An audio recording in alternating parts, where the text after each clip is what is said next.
Thank you Lord, thank you Jesus. మరొకసారి మీ అందరినీ కలుసుకోవడానికి దేవుడు ఇచ్చిన అవకాశాన్ని బట్టి I praise God and I bless you everyone who is hearing and taking part of all these blessings in Jesus name. Thank you Lord, thank you Jesus. ఈరోజు మనం ఎప్పుడూ కూడా మన జీవితంలో ప్రతి విషయంలో కూడా సూపర్ న్యాచురల్ని మన జీవితంలోకి ఇంట్రడ్యూస్ అయ్యే విధంగా, అంటే న్యాచురల్ బీయింగ్స్ కింద మనం అందరం కూడా న్యాచురల్గానే జీవిస్తున్నాం. అయితే మనందరికీ కావాల్సిన సహాయం అంతా కూడా ఏ విధంగా సహాయం కావాలంట? సూపర్ న్యాచురల్గా కావాలంట సహాయం. అదృశ్యమైనవే మనకి, అదృశ్యమైన వాటి నుండే మనకి సహాయం కావాలి. దాన్ని మనం బైబిల్ ప్రకారము దేవుడు మనకి అదృశ్యమైన వారు మనకి సహాయం చేయడం కోసం దేవుడు ఉంచిన వాళ్ళు ఎవరు అంటే దేవదూతలు. అవునా? సో దేవదూతలు నిజంగా మనకి సహాయం చేస్తాయా? Does angels really help us, really benefit us? మనకి నిజంగా బెనిఫిట్ని కలగజేస్తాయా దేవదూతలు? లేకపోతే నిజంగా మనకి సహాయం చేస్తాయా? లేకపోతే ప్రతి విషయంలో కూడా ఒక హెల్పింగ్ హ్యాండ్ మనకి ఇస్తాయా? చూద్దాం. Okay, right. First of all point wise, ఒక్కొక్క టాపిక్ వైజ్ మనం చూసుకుందాము. సో ఏంజల్స్ నిజంగా మనల్ని ప్రొటెక్ట్ చేస్తాయా?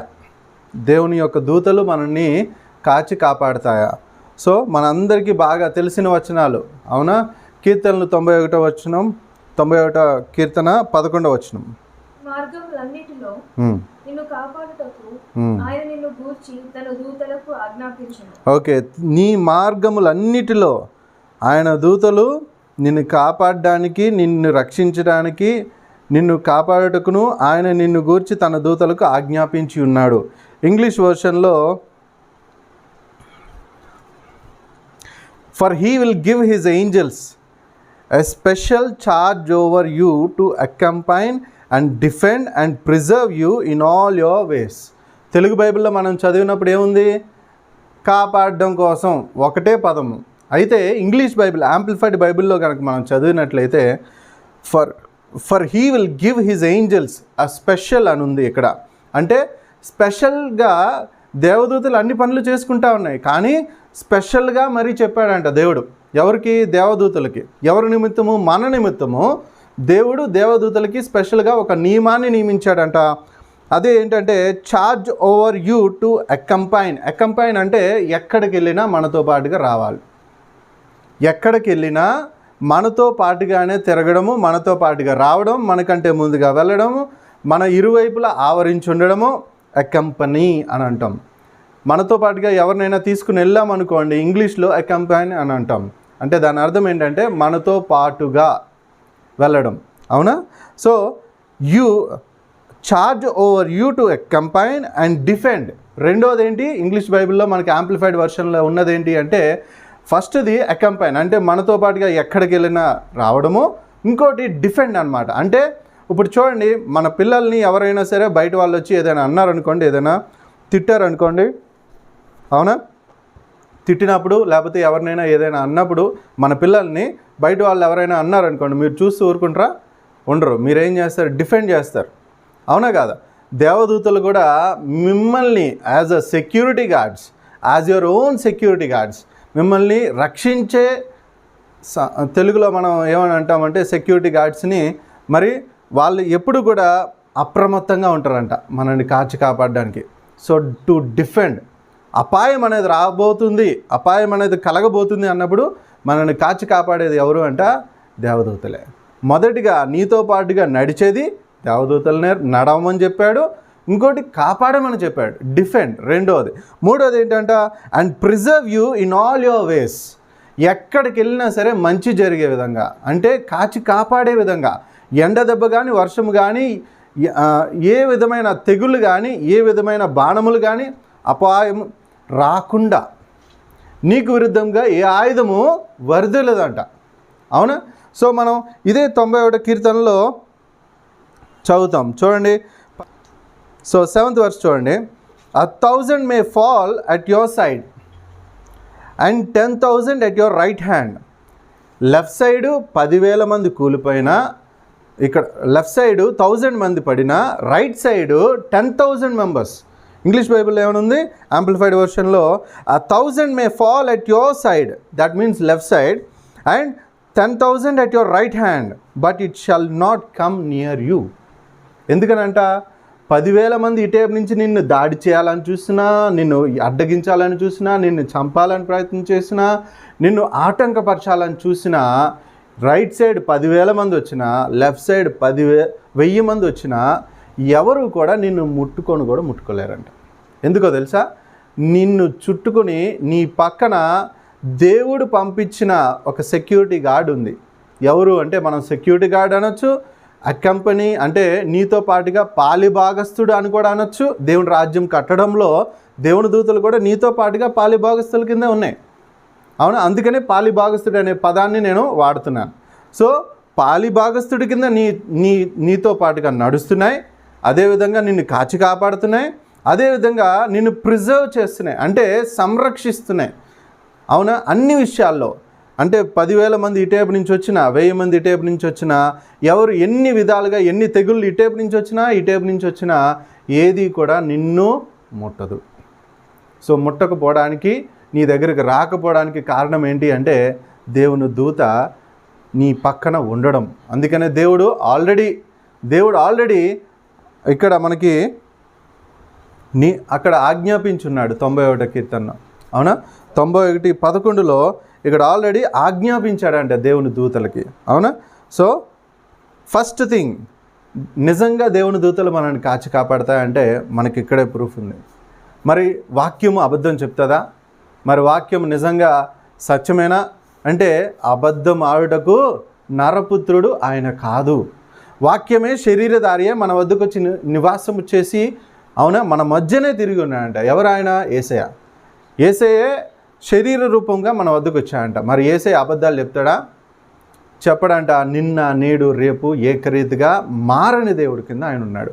నీ జీవితంలో నీకు అర్థం కాదు. చాలాసార్లు నువ్వు చెప్తావు, నేను స్పీడ్గా వెళ్తున్నాను, సడన్గా నేను నార్మల్గానే వెళ్తున్నాను, కానీ సడన్గా ఎవరో వచ్చి డాష్ ఇచ్చారు, కానీ నాకు ఒక చిన్న గీత కూడా పడలేదు. నీకు అర్థం కాలే నీ గీత ఎందుకు పడలేదో. నిన్ను కాచి కాపాడితే నీ దేవదూతలు ఉన్నాయి కాబట్టి వాళ్ళు నీ మీదకి ఇలా పడాలని వచ్చినా, ఇప్పుడే కదా మనం చదువుకున్నాం, 10,000 మంది రైట్ సైడ్ పడినా, అవునా, నీ మీదకి దాడి చేయాలని వచ్చినా, లెఫ్ట్ సైడ్ 1,000 మంది కూలిపోయినా సరే, అవునా, కూలిపోవడం అంటే నీ దగ్గరకు వచ్చి పడిపోతున్నారంట తట్టుకోలేక. అవునా? సో ఎవరికి ఏమైనా సరే నీకు మాత్రం ఒక చిన్న గీత కూడా పడట్లేదంట. నువ్వు సజీవుడి లెక్కలో ఈరోజు నువ్వు ఉన్నావు అంటే చాలా విధాలుగా దేవుడు కాపాడాడండి, తప్పించాడండి, రక్షించాడండి, ఈరోజు నేను బతుకున్నా అంటే అదంతా దేవుడు కృపేనండి అని అంటున్నావు కదా. అదంతటికీ కారణం ఎవరు అంటే దేవుడు నియమించాడంట నిన్ను కాపాడమని. దేవుడు నియమించాడంట. దేవుడు ఎవరు నియమించాడంట? దేవదూతని నియమించి దానికి ఆజ్ఞాపించి, ఎక్కడికి వెళ్ళినా నువ్వు వెళ్ళు, కాచి కాపాడు, ప్రొటెక్ట్ చేయి, ప్రిజర్వ్ చేయి. అంటే నువ్వు నిలిపి ప్రిజర్వ్ చేయడం అంటే మనం మామూలుగా పచ్చళ్ళు అన్నీ కూడా పెడతా ఉంటారు. పచ్చడి పాడవకుండా ఉండాలంటే నూనె పొయ్యాల. అవునా? నూనె ఎంత ఎక్కువ ఉంటే అది అంత త్వరగా పాడవకుండా ఉంటుంది. నూనె తక్కువైపోయే కొద్దీ అది బూజు పట్టేస్తుంది. అవునా? సో ఇక్కడ కూడా మనల్ని ప్రిజర్వ్ చేయడానికి, ఎక్కడ కూడా మనం నశించిపోకుండా, ఎక్కడ కూడా మనం పాడు కాకుండా, ఎక్కడ కూడా అపవాది చెంతకి మనం చేరకుండా కాపాడడం కోసం to protect us God has assigned his angels. So 91 దేవుని వాక్యము సెలవిస్తూ ఉంది. ఇదొకటేనా? లూకా సువార్త 4:10 చూడండి. ఇంగ్లీష్ బైబిల్లో యాంప్లిఫైడ్ వర్షన్లో ఎంత చక్కగా ఉంటుందండి. నేను అందుకనే ఎక్కువ తెలుగు చదవను. అంటే తెలుగు అంటే నాకు ఇష్టం లేక కాదు, లేకపోతే నేను వ్యతిరేకని కాదండి. నాకు ఇంగ్లీష్ బైబిల్లో చాలా చక్కగా అనిపిస్తుంది. నాకు అంటే కొంచెం విడమర్చి చెప్పారు అని అంటారు చూడండి, అట్లా అనిపిస్తుంది నాకు ఈ యొక్క ఇంగ్లీష్ బైబిల్ చదువుతున్నప్పుడు. సో ఇక్కడ చూడండి, తెలుగులో చదువుదాం. లూకా సువార్త 4:10. ఇప్పుడే మనం 91 కీర్తన 11వ వచనంలో మనం చదువుకున్నాం. 11, 12 వచనాలు, 7వ వచనంలో కూడా దేవదూతల గురించి ఉంది. అదే విషయాలు ఇక్కడ ప్రస్తావిస్తూ ఉంటాడు. చూడండి, లూకా సువార్త 4:10. నిన్ను కాపాడుటకు నిన్ను గూర్చి తన దూతలకు ఆజ్ఞాపించును. నీ పాదం ఎప్పుడైనా రాతికి తగలకుండా వారు నిన్ను చేతులతో ఎత్తుకొందురు. చూడండి, నీ పాదముకి రాయి తగలకుండా ఎక్కడ కూడా అంటే ఒక చిన్న గాయం కూడా తగలకుండా, ఒక చిన్న అపాయం కూడా నీ వద్దకు రాకుండా, ఎక్కడ కూడా ఒక చిన్న కష్టం అనేది నీకు కలగకుండా, ఎక్కడ కూడా నీకు ఒక చిన్న కష్టం కూడా నీకు కలగకుండా దేవుడు ఏం చేస్తున్నాడంట, ఆయన దేవదూతలకి ఆజ్ఞాపించి ఉన్నాడంట. అవునా? సో అంటే దేవుడు శాసనంలాగా రాసేసాడు, శాసనం వలె రాశాడు. పదాజ్ఞలన్నీ కూడా ఎవరి ద్వారా రాయబడింది? ఆయన చేత్తో రాయబడింది. ఆయన ఏదైనా ఒక శాసనం కింద రాసిన తర్వాత దానికి వ్యతిరేకంగా ఎవరైనా ఏదైనా చేయగలుగుతారా? చేయలేరు. సో ఇక్కడ ఇంగ్లీష్ బైబిల్లో అదే ఉంది, ఫర్ ఇట్ ఈజ్ రిటెన్, రాయబడి ఉంది ఎలాగా, ఏంటి ఇది?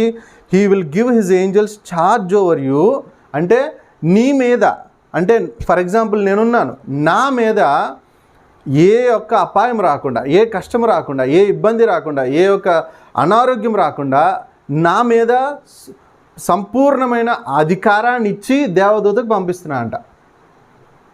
అర్థమవుతుందండి? అంటే ఫర్ ఎగ్జాంపుల్ ఎవరైనా ఏ దురాత్మైనా నా మీద ఏదైనా దాడి చేయాలనుకున్నా ఇక్కడ ఈ దేవదూత అడ్డగిస్తుంది. ఎందుకని?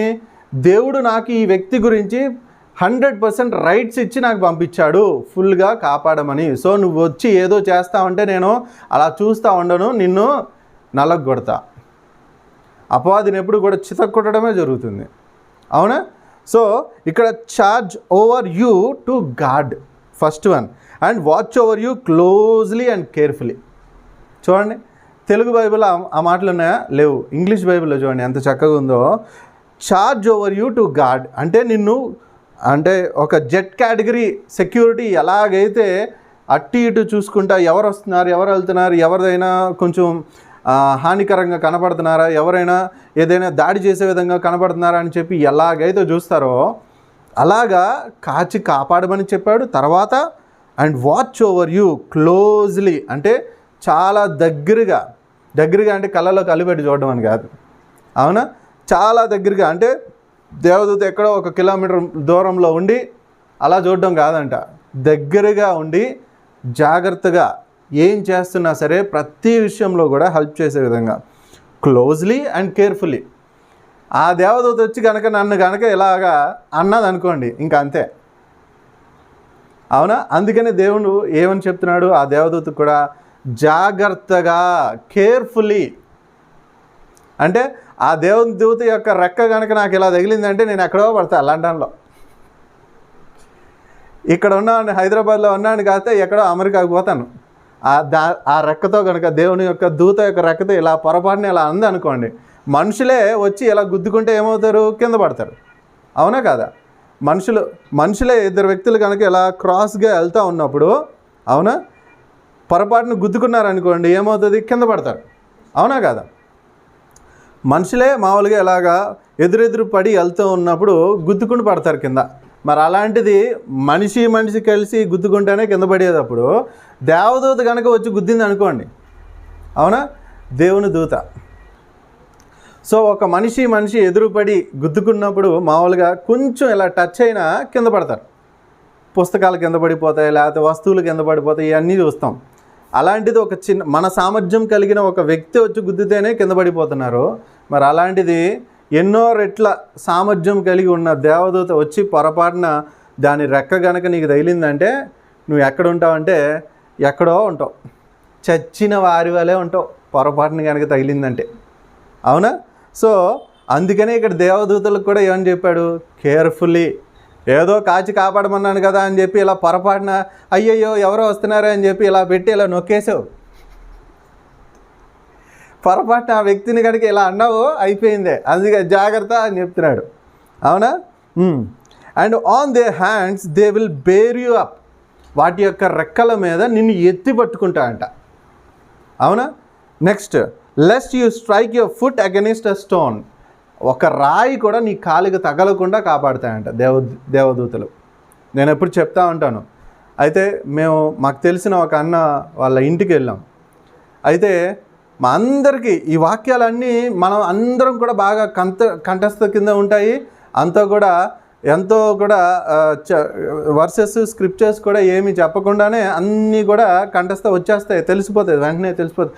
ఆ వాక్యం నాకు తెలుసు అని అంటాం. కానీ ఎవరూ కూడా ప్రాక్టీస్ చెయ్యం. మెయిన్ థింగ్ అదే. అన్నీ తెలిసి మనకి ఏది ఉపయోగించుకోం, మెయిన్ థింగ్ అదే.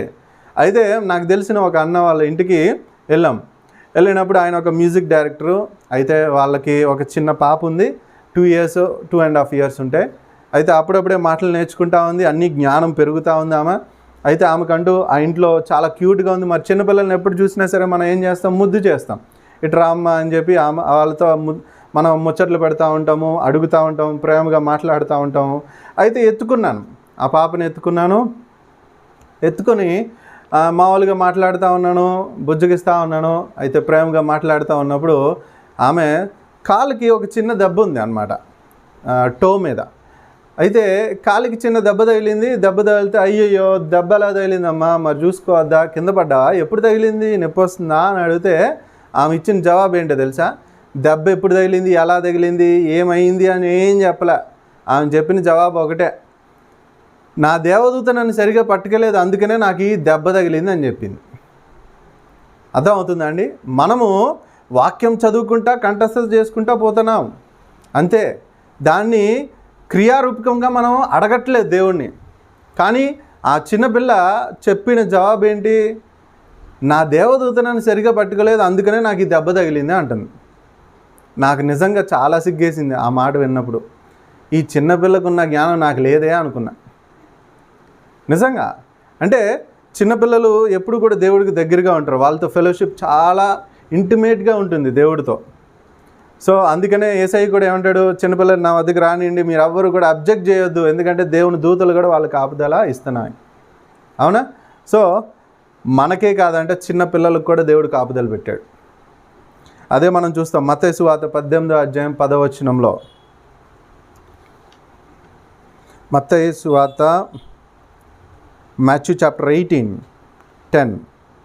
ఈ చిన్నవారిలో ఒకరినైనను తృణీకరింపకుండా చూచుకొనిడి. వీరి దూతలు పరలోకమందున నా తండ్రి ముఖమును ఎల్లప్పుడూ పరలోకమందు చూచుచుందురని మీతో చెప్పుచున్నాను. సో చిన్నపిల్లలే కదా అని చెప్పి మోసం చేయొచ్చు, వాళ్ళ దగ్గర నుంచి లాగేసుకోవచ్చు, వాళ్ళని ఏదైనా చేయొచ్చు అని నువ్వు అనుకుంటున్నావేమో. వాళ్ళని ఎప్పుడు కూడా పక్కనే ఉంటాయంట దేవుని దూతలు.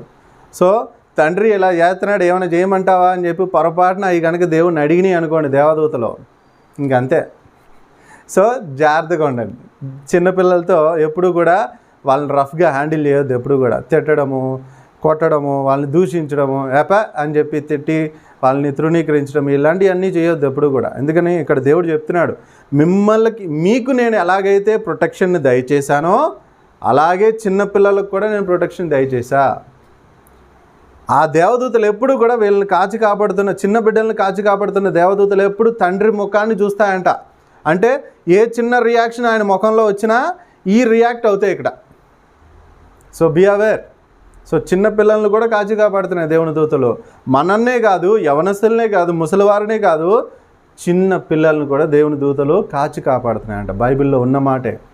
సో మనం ప్రార్థన చేయాలి, ప్రభా మరి నీ దేవదూతలను మాకు కాచి కాపాడడానికి నువ్వు ఇచ్చావు కాబట్టి మేము వెళ్తున్నప్పుడు వస్తున్నప్పుడు మేము ఎక్కడైనా ఉన్నప్పుడు ఆ ప్రదేశం అంతా కూడా నీ దేవదూతల వశంలో ఉండును గాక, మమ్మల్ని ఏ అపాయము కూడా మా వద్దకు రాకుండా కాచి కాపాడును గాక అని చెప్పి నువ్వు కూడా ప్రార్థన చేసుకోవాలి. దేవుని దూతలు నీకు ఇచ్చింది ఎందుకు అంటే నీకు ఒక నియమాన్ని ఇచ్చి మరీ పంపించాడు దేవదూతలను. ఏంటి అంటే నీకు ఒక సెక్యూరిటీ కింద పంపించాడు దేవదూతలు.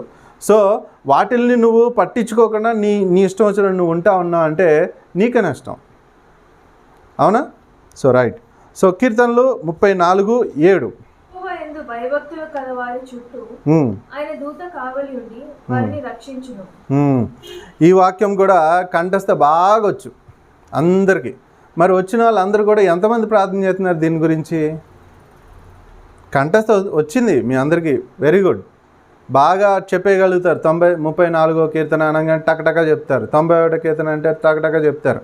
అన్నీ టకటక బాగానే చెప్తున్నారు. అబ్బా, నోరు మాత్రమే కదులుతుందా? మీ హృదయం నిండి ఆ ప్రార్థన వస్తుందా? మనస్ఫూర్తిగా నువ్వు ప్రార్థన చేయాలా. ఏదో చెయ్యాలి కదా అని చెప్పి టకటక చదివేసుకుంటా వెళ్ళిపోవడం కాదు, టైం అయిపోతుంది అని చెప్పి టకటక చదివేసుకుంటా వెళ్ళిపోవడం కాదు, లేకపోతే రోజు రెగ్యులర్గా ఏదో చేయాలి కదా అని చెప్పి చేసుకుంటే వెళ్ళిపోతే ప్రయోజనం లేదు. నీ మనస్ఫూర్తికంగా నువ్వు ఏదైనా చేస్తేనే అది నీకు జరుగుతుంది. So you will receive the benefit of that fruit. Okay. So 34:7.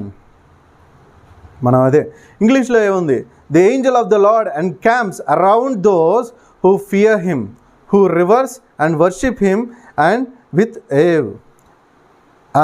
And each of them he delivers. So ఇక్కడ ఏమనుంది, angel of the Lord encamps around those who fear him. దేవుడి యందు భయభక్తులు కలవారు చుట్టూ దేవుని దూతలు ఎలా ఉంటాయంట, ఇలా ఉంటాయంట. అంటే వాటి రెక్కల్ని ఇలా అడ్డుపెట్టి మనల్ని కాచి కాపాడుతున్నాయంట, సరౌండ్ చేసి మరీ ఉంటున్నాయంట. ఎన్కాంపత్. Okay, right. హిబ్రూస్ 1:14, హిబ్రూలు 1:14. ఇవన్నీ వచనాలు మనకి బాగా తెలిసిన వచనాలే. అయితే తెలిసినయే నేను మళ్ళీ మళ్ళీ ఎందుకు చెప్తున్నా అంటే, ఇప్పటికైనా మనం తెలుసు అని చెప్పి వదిలేయకుండా దాన్ని పట్టుకుని ప్రార్థన చేస్తామని. ఓకే, మళ్ళీ తర్వాత సడన్గా యాక్సిడెంట్ అయింది, సడన్గా ఇలాగైపోయింది అలాగైపోయింది అని బాధపడడం కంటే, లేకపోతే నా శత్రువులు ఇలా దాడి చేశారు, నా శత్రువులు ఇలా చేశారు, నా శత్రువులు ఇలా చేయబట్టి నేను ఎలాగైపోయాను అని చెప్పి నువ్వు బాధపడకుండా ఉండాలి అంటే, నీ పిల్లలకి ఏదో ఒకటి అవ్వకముందే నువ్వు జాగ్రత్త పడాలి అంటే ప్రార్థన చేయి అనగానే మళ్ళీ దేవదూతలకి దేవదూత నువ్వే నాకు దిక్కు, నువ్వే నన్ను కాపాడాలి, నువ్వే వాక్యం చెప్తుంది, అందుకనే నువ్వే నా చుట్టూ ఉండు, ఆ దుష్టులు దుర్మార్గులు నా దగ్గరికి రాకుండా కాచి కాపాడు అని చెప్పి ఇలా కాదు ప్రార్థన చేయడం. నువ్వు నీ తండ్రి నామంలో అడిగితేనా ఈ పని చేస్తాయి. దేవుని దూతలు నువ్వు మొక్కితే, నువ్వు ఆరాధిస్తే, నువ్వు స్తుతిస్తే, దేవదూత దేవదూత దేవదూత అని చెప్పి నువ్వు పాట పాడితే అదేం పని చేయదు. Until and unless God gives a command to his angels, they will never do a work. దేవుని దూతలు ఎప్పుడు పనిచేస్తాయి?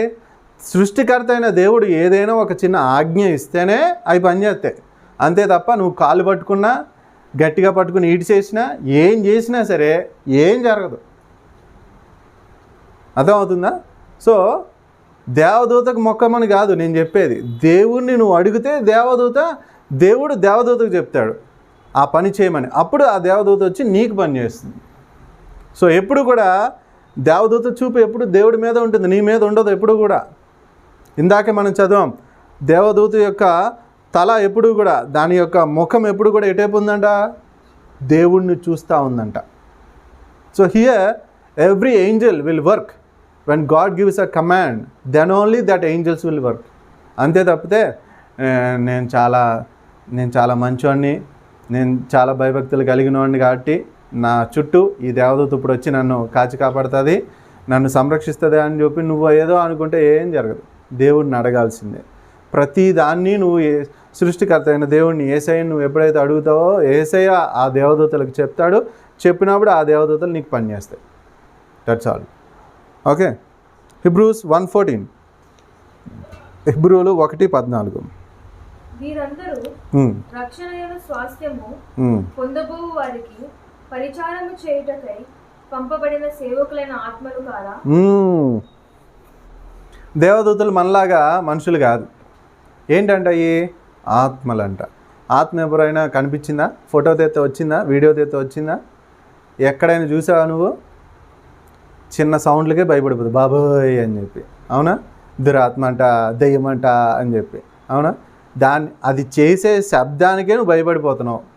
కానీ దురాత్మ చేసే శబ్దానికి నువ్వు భయపడుతున్నావు. మరి దేవదూత దాని స్వరము వేరేగా ఉంటుందంట. జలములు అన్నీ కూడా కలిసి ఒక శబ్దం చేస్తే ఎలా ఉంటుందో అలా ఉంటుందంట దాని వాయిస్. అది గనక రెక్కెలా అన్నది అనుకోండి, కొన్ని ప్లేసులే అవుట్ అయిపోతాయి. ఎహెజ్కేలు 1వ అధ్యాయంలో మనం ఆఖరి 5 వచనాలు చదువుకుంటే మనకి ఇదంతా ఉంటుంది. దేవుని యొక్క దూత యొక్క రెక్క కనుక ఇలా అందంటే అన్నీ అవుటే, ఎగిరిపోతాయంట. కొన్ని ప్రాంతాలే నాశనం అయిపోతాయంట. అర్థమవుతుందా? So behind. సో ఇక్కడ ఏముంది? Are not the angels all ministering spirits, అంటే నీకు సేవ చేయుట కొరకు పంపబడిన ఆత్మలు కావా? రక్షణ నిమిత్తం పంపబడిన ఆత్మలు కావా? దేవుడు ఏదో మనల్ని సృష్టించాడు కాబట్టి మనకి ఏం కాకూడదని చెప్పి దేవదూతలు మన దగ్గరకు వచ్చి హెల్ప్ చేస్తున్నాయా అంటే కాదు. ఎందుకు వచ్చి హెల్ప్ చేస్తున్నాయంట? ప్రతి వ్యక్తి నశించిపోకూడదు, ఏ ఒక్క ఆత్మ నశించిపోకూడదు. అందుకనే సాల్వేషన్ నిమిత్తం నువ్వు దేవుణ్ణి నమ్ముకున్నావా, దేవుణ్ణి రక్షణ పొందుకున్నావా, మరి ఆ రక్షణ ఆనందము కడ వరకు ఉండాల.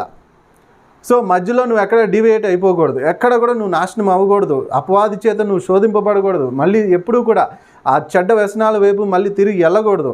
అవునా?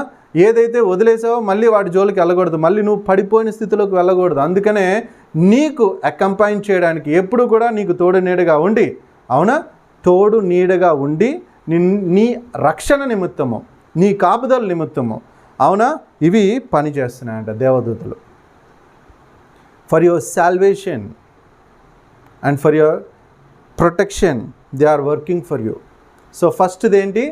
దేవదూతలు నిజంగా మనల్ని కాచి కాపాడతాయా అంటే, మరి నేను ఒక వచనం కాదు, చాలా వచనాలు ఉన్నాయి బైబిల్లో. దేవదూతల గురించి మనం చూసుకోవాలంటే బైబిల్లో 396 వచనాలు ఉన్నాయి. 396 చోట్ల, 396 చోట్ల దేవదూతల గురించి ప్రస్తావింపబడింది. ఓకే, సో అన్ని వచనాలు నేను ఇవన్నీ చెప్పాలంటే మీరు నా దగ్గరికి రావాలి. ఓ 2 రోజులు ఆగితే, 2 రోజులు ఉంటే నాతో పాటు నేను అన్నీ చెప్తాను. సో మరి అంత టైం లేదు కాబట్టి నేనేం చేయాలా? నేను ఊరికినే ఇవన్నీ చెప్పకుండా చెప్పొచ్చు, కానీ అందరూ కూడా కొంతమంది ఉంటారు కదా శాస్త్రుల పరిశీలి ఏసైకే తప్పలేదు. అవునా? ఏదైనా పొరపాటున అందరూ మనోళ్ళే కదా, అందరికీ అర్థం చేసుకుంటారు కదా అని చెప్పి ఇవన్నీ చెప్పకుండా నేను ఏదైనా చెప్పాను అనుకోండి, వెంటనే వాళ్ళు ఏమంటారు తెలుసా? దొంగబోధ. ఏమంటారు వాళ్ళు? దొంగ బోధకుడు. అవునా? అబద్ధ ప్రవక్త, దొంగ బోధకుడు, దొంగ వాక్యం చెప్తున్నాడు. అవునా? ఇవన్నీ అంటారు. అందుకనే ఉన్నది ఉన్నట్టుగానే మనం వాక్యం చూపించే చెప్తున్నాం. కాకపోతే ఒకే టాపిక్కి ఒక వచనం అనేది సరిపోదు, ఎప్పుడూ కూడా అనేక వచనాలు మనం రిఫర్ చేయాలా. సో మనకు అంత సమయం లేదు కాబట్టి ఒక్కొక్క దానికి ప్రూఫ్ కింద నేను మీకు చూపిస్తున్నా. ఓకే, సో హిబ్రూస్ 1:14 అయిపోయింది కదా. ఎక్సడస్, నిర్గమాకాండము 23వ అధ్యాయము 20వ వచనం. నిర్గమాకాండము 23వ అధ్యాయము 20వ వచనం. ఇదిగో త్రోవలో నిన్ను కాపాడి నిన్ను సిద్ధపరిచిన చోటుకు నిన్ను రప్పించుటకు ఒక దూతను నీకు ముందుగా పంపుచున్నాను. అదిగో ఏంటంట, దేవుడు ఎక్కడైనా నువ్వు ఎక్కడికైనా వెళ్తున్నావు అనుకోండి, దేవుడు నీకు చెప్పాడు అనుకోండి ఇక్కడికి వెళ్ళు అక్కడికి వెళ్ళు, లేకపోతే దేవుడు ఇచ్చాడు నీకు ఆ జాబు, ఇచ్చాడు నీకు ఆ స్కూల్లో పని, ఇచ్చాడు నిన్ను స్కూల్లో చదువుకోమని, కాలేజీలో చదువుకోమని, ఇవన్నీ కూడా దేవుడు ఇచ్చినవే. దేవుడు నియమించకుండా మనం ఎక్కడికి వెళ్ళలేం, ఏం చేయలేం. అయితే దేవుడు చెప్పిన విధంగా ఈ పలానా ప్రాంతానికి నువ్వు వచ్చి, అవునా, నువ్వు వచ్చి చేరేంత వరకు కూడా నీ ముందుగా ఒక దేవదూత నడుస్తూనే ఉంటుంది. ఎందుకు నడుస్తుందంట? నీ మార్గములన్నిటినీ సరళం చేయడం కోసం. ఏమో నువ్వు వెళ్ళే మార్గంలో దేవదూత కనుక, నీ దేవదూత కనుక ముందు నడవకపోతే రాళ్ళు గుచ్చుకోవచ్చు, ముళ్ళు గుచ్చుకోవచ్చు, ఆ రోడ్డు సరిగా ఉండకుండా యాక్సిడెంట్ కూడా అవ్వచ్చు, నువ్వు కింద పడిపోవచ్చు, చెయ్యరగవచ్చు, మూతి పగలవచ్చు, ఏదైనా జరగచ్చు. అందుకనే నీకంటే ముందుగా దేవుడు పంపించిన దూత నడుస్తుందంట. ఎందుకని? దేవుడు ఒక పని ఇచ్చాడు కాబట్టి ఆ పని నిమిత్తము, ఆ పని చేరేంత వరకు, అక్కడికి వెళ్ళేంత వరకు, ఆ పని అయ్యేంత వరకు దేవుని దూతలు నడుస్తూనే ఉంటాయంట. అంటే ఇక్కడికైనా ఇప్పటికైనా నీకు ఒక ప్రూఫ్ కలగాల, ఎక్కడికి నువ్వు వెళ్ళినా సరే నీ దేవదూతలు నిన్ను కాచి కాపాడతాయి. ఒకసారి నేను బైక్ మీద వెళ్తూ ఉన్నప్పుడు ఏమైంది అంటే, ఫుల్ ట్రాఫిక్ ఉంది. ట్రాఫిక్లో కొంచెం రోడ్ క్లియర్ అయిందని చెప్పి మనం ఏం చేస్తాం, రోడ్ క్లియర్ అయిందని చెప్పి మనం కొంచెం ఫాస్ట్గా వెళ్ళిపోతాం. అవునా? వెళ్తా ఉంటే నాకంటే ఫాస్ట్గా వెనకాల నుంచి కారోడు వస్తున్నాడు. అయితే ఇక్కడ ఏమైందంటే, అంత ఫాస్ట్లో కొలిజన్ జరుగుతుంది ఫిజిక్స్ ప్రకారం. సేమ్ స్పీడ్లో వచ్చినాయి అంటే డిష్యూమ్ అంతే, అప్పుడప్పుడు తాండ్రే. అవునా? మొత్తం పచ్చడి అయిపోవాలి. కానీ ఇక్కడ ఏమైందో తెలుసా, నేను ఒక స్పీడ్లో వెళ్తున్నాను, నాకంటే స్పీడ్గా ఇంకోటి వస్తూ ఉన్నాడు వెనకాల నుంచి కారోడు. అయితే ఎలా అనిపించిందంటే, ఎవరో వచ్చి సాఫ్ట్గా ఇలా టచ్ చేసినట్టు అనిపించింది నాకు.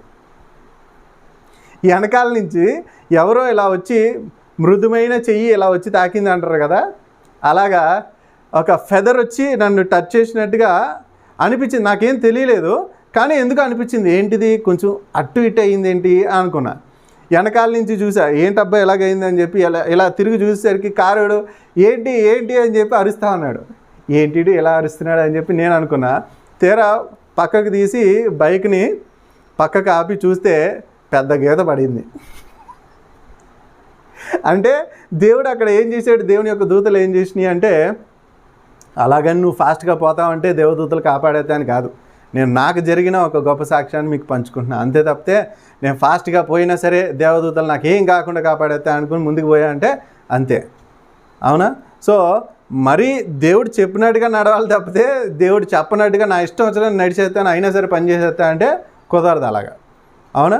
సో తర్వాత పక్కకు ఆపి నేను బైక్ని చూస్తే వాడు వచ్చి డాష్ ఇచ్చింది చిన్నగా వేయలే, చాలా పెద్దగానే ఇచ్చాడు. కానీ నేను మాత్రం కదల్చబడలే, కొంచెం కూడా షేక్ రాలేదు నాకు.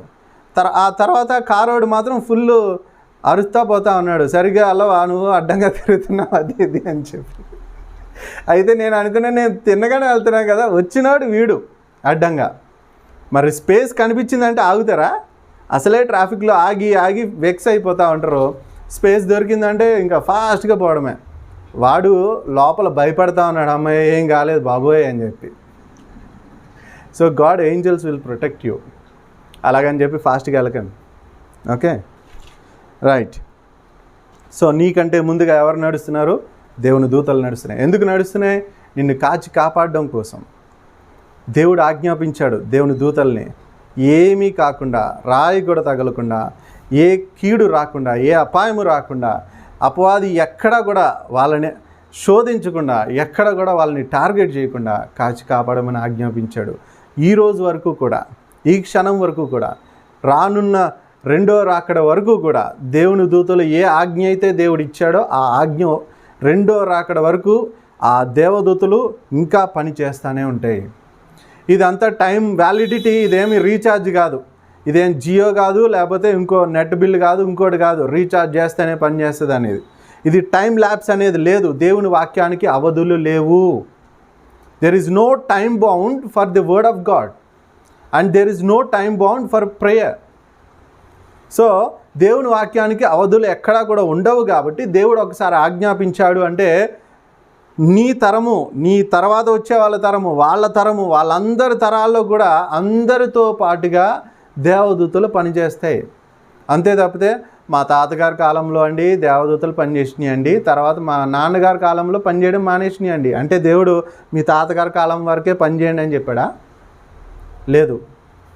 తరతరాలు దేవుని యొక్క ఆశీర్వాదం తరతరాలు ఎప్పుడు కూడా నిలిచి ఉండునంట. అవునా? దేవుని ఆశీర్వాదము తరతరములు నిలిచి ఉండును. So once God has ordained or commanded his angels to protect you, to preserve you and to comfort you, they will do that and they will never get vexed. అవి నా వల్ల కాదు, ఇన్ని సంవత్సరాల నుంచి చేస్తూనే ఉన్నాను, చాకరీ చేస్తూనే ఉన్నానని ఇజ్రాయెల్ జనాంగం లాగా అవి అనుకో. ఎందుకంటే అవి బలాజులు. అవి ఎంత ఆజానుబాహుల కింద అవి ఉన్నాయి. మనం ఎంతున్నాం వాటి ముందు ఎంతున్నాం అంతే. సో అంతున్న దేవదూతలు ఎంతున్న వ్యక్తికి హెల్ప్ చేయడంలో పెద్ద అలసిపోవు. పైగా అవి తినేది ఏంటి? మన్నా. దేవదూతల ఆహారం ఏంటండి? మన్నా. మన్నా తిన్న ఇజ్రాయెల్ జనాంగానికి 40 సంవత్సరాలు నడిచారు. వాళ్ళ చెప్పులు అరిగినాయా? వాళ్ళ బట్టలు చిరిగిపోయినాయా? లేకపోతే నిస్సత్తువు కలిగి ఒక్కరైనా ఉన్నారా? అంటే అనారోగ్యం కలిగి బలహీనత కలిగి ఒక్కరైనా ఉన్నారా? లేరంట. ఎందుకని? దేవదూతల ఆహారము మన్నా. ఆ మన్నాని రోజు తిన్నారు 40 సంవత్సరాలు. మరి తిన్నారు కాబట్టే వాళ్ళల్లో ఎవరికి అనారోగ్యం రాలేదు, బట్టలు చిరిగిపోలేదు, చెప్పులు అరిగిపోలేదు. మరి దేవదూతలు తినే ఆహారాన్ని తిన్నందుకే మనుషులు ఎలా ఉంటే మరి రోజు దేవదూతలు తిని అలా ఉంటున్నాయి. మరి వాటికి ఏజ్ అనేది పెరగదు. ముసలివి అయిపోవండి దేవదూతలు. మళ్ళీ అదొకటి గుర్తుపెట్టుకోండి.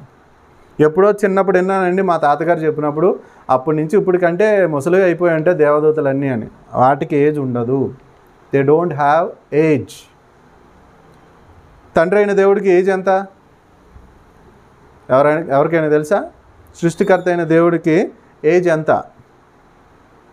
ఎవరూ చెప్పలేం. సో మరి ఆయనకి ఏజ్ ఎంతో ఎవరు చెప్పలేరో మరి ఆయన ముసలాడు అయిపోయాడా? ముసలాడు అయిపోయి ఏం చేయలేకపోతున్నాడా? మరి నిన్న నేడు రేపు ఏకరీతిగా అల్ఫా ఒమేగా కింద, ఆది అంతము కింద అన్నిటిలో మన మధ్యలో పెట్టాడు దేవుడు మనని. అల్ఫాకి ఒమేగాకి మధ్యలో మనం ఉన్నాం, ఆదికి అంతముకి మధ్యలో మనం ఉన్నాం. అవునా? He is the starting and he is the ending. మధ్యలో మనం ఉన్నాం.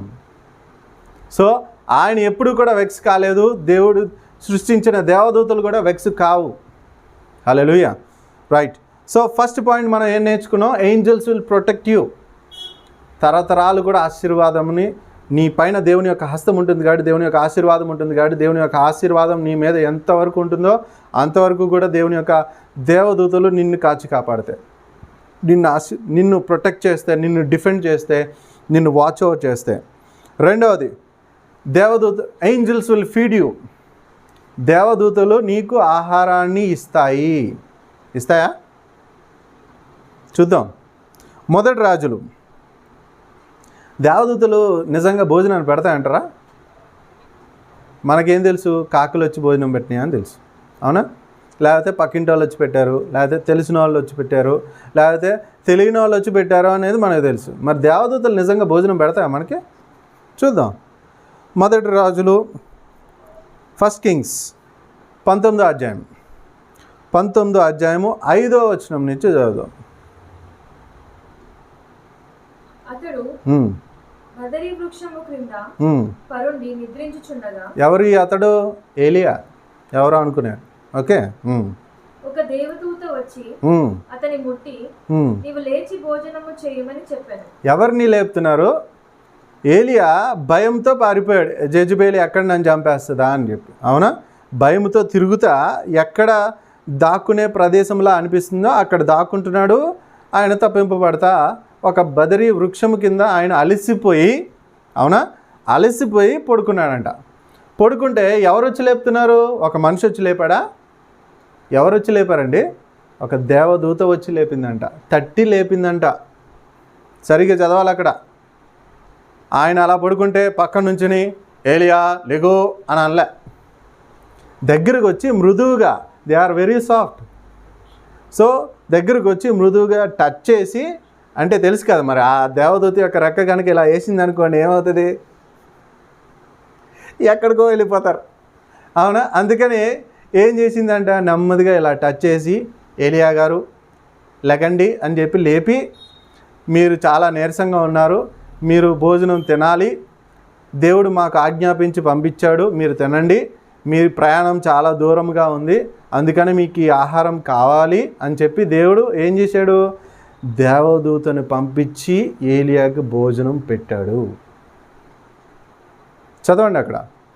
అతడు చూచినంతలో అతని తల దగ్గర నిప్పుల మీద కాల్చబడిన, పోనీ చల్లారిపోయిన భోజనం కూడా తీసుకురాలే, ఫ్రెష్, వెరీ హీట్, అంటే ఫ్రెష్గా వామ్ ఫుడ్నే తింటున్నాడు.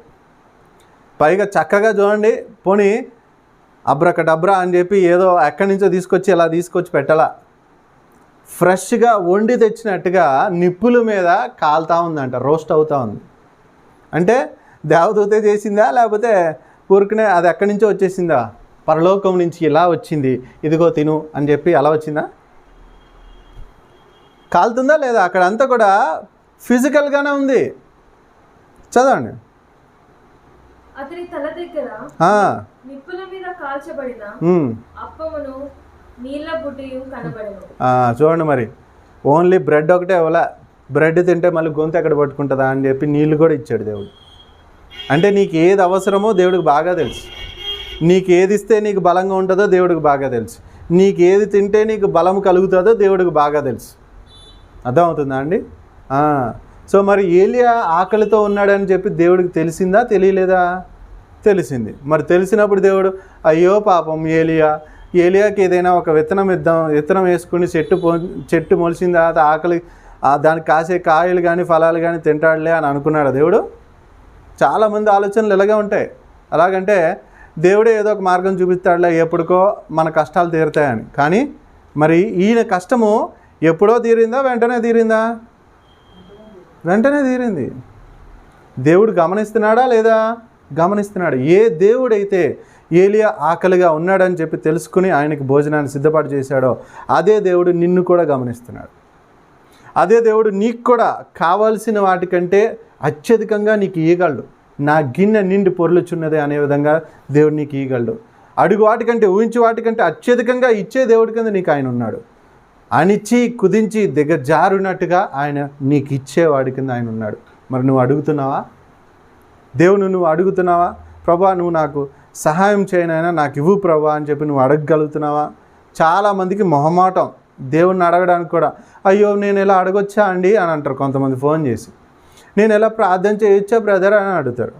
ఎవరు చెప్పారు చేయకూడదని? నీ తండ్రితో నువ్వు ఎలా మాట్లాడితే ఎవరికి ఏంటి? నీ తండ్రితో మీ డాడీతో నువ్వు ఎలా మాట్లాడుకున్నా పక్కోడికి అనవసరం. నీ ఫ్యామిలీ, నీ రిలేషను, ఆయన నీ తండ్రి ఉన్నాడు, నువ్వు ఆయన ఎలాగైనా మాట్లాడుకోండి, ఏదైనా అడుగు, నీ తండ్రి ఆయన. సో నువ్వు మొహమాట పడకుండా ఏది కావాలన్నా సరే దేవుణ్ణి అడగాలి. అలా అని చెప్పి పక్కింటి వాళ్ళ ఇల్లు బాగుంది నాకు అది ఇచ్చే ప్రభా, లేకపోతే ఎదురుగుండా ఆ అమ్మాయి బాగుంది నాకు వచ్చేలా చేయి ప్రభా, ఇలాంటివి కాదు నువ్వు అడగాల్సింది. మళ్ళీ చాలా తెలివైన వాళ్ళండి ఇవన్నీ చెప్తా ఉంటే మళ్ళీ ఇవన్నీ స్టార్ట్ చేస్తారు. బ్రదర్ మీరే చెప్పారు కదా అందుకనే నేను ఎలా చేస్తున్నా. నాకు తగిలినాయి ఇలాంటి కేసులు కూడా తగిలినాయి. ఫోన్ చేసి వింతగా ఇలాంటివన్నీ వాళ్ళు ప్రేయర్ రిక్వెస్ట్ ఇస్తూ ఉంటే నేను షాక్ అయిపోయా.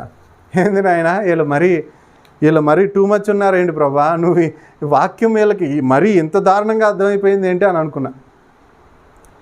నువ్వు ఇతరులకు ఇచ్చిన ఆశీర్వాదాన్ని లాగేసుకునే విధంగా నువ్వు అడగకూడదు. ఎప్పుడు కూడా దౌర్జన్యంగా పొందుకోవాలనే విధంగా నువ్వు అడగకూడదు.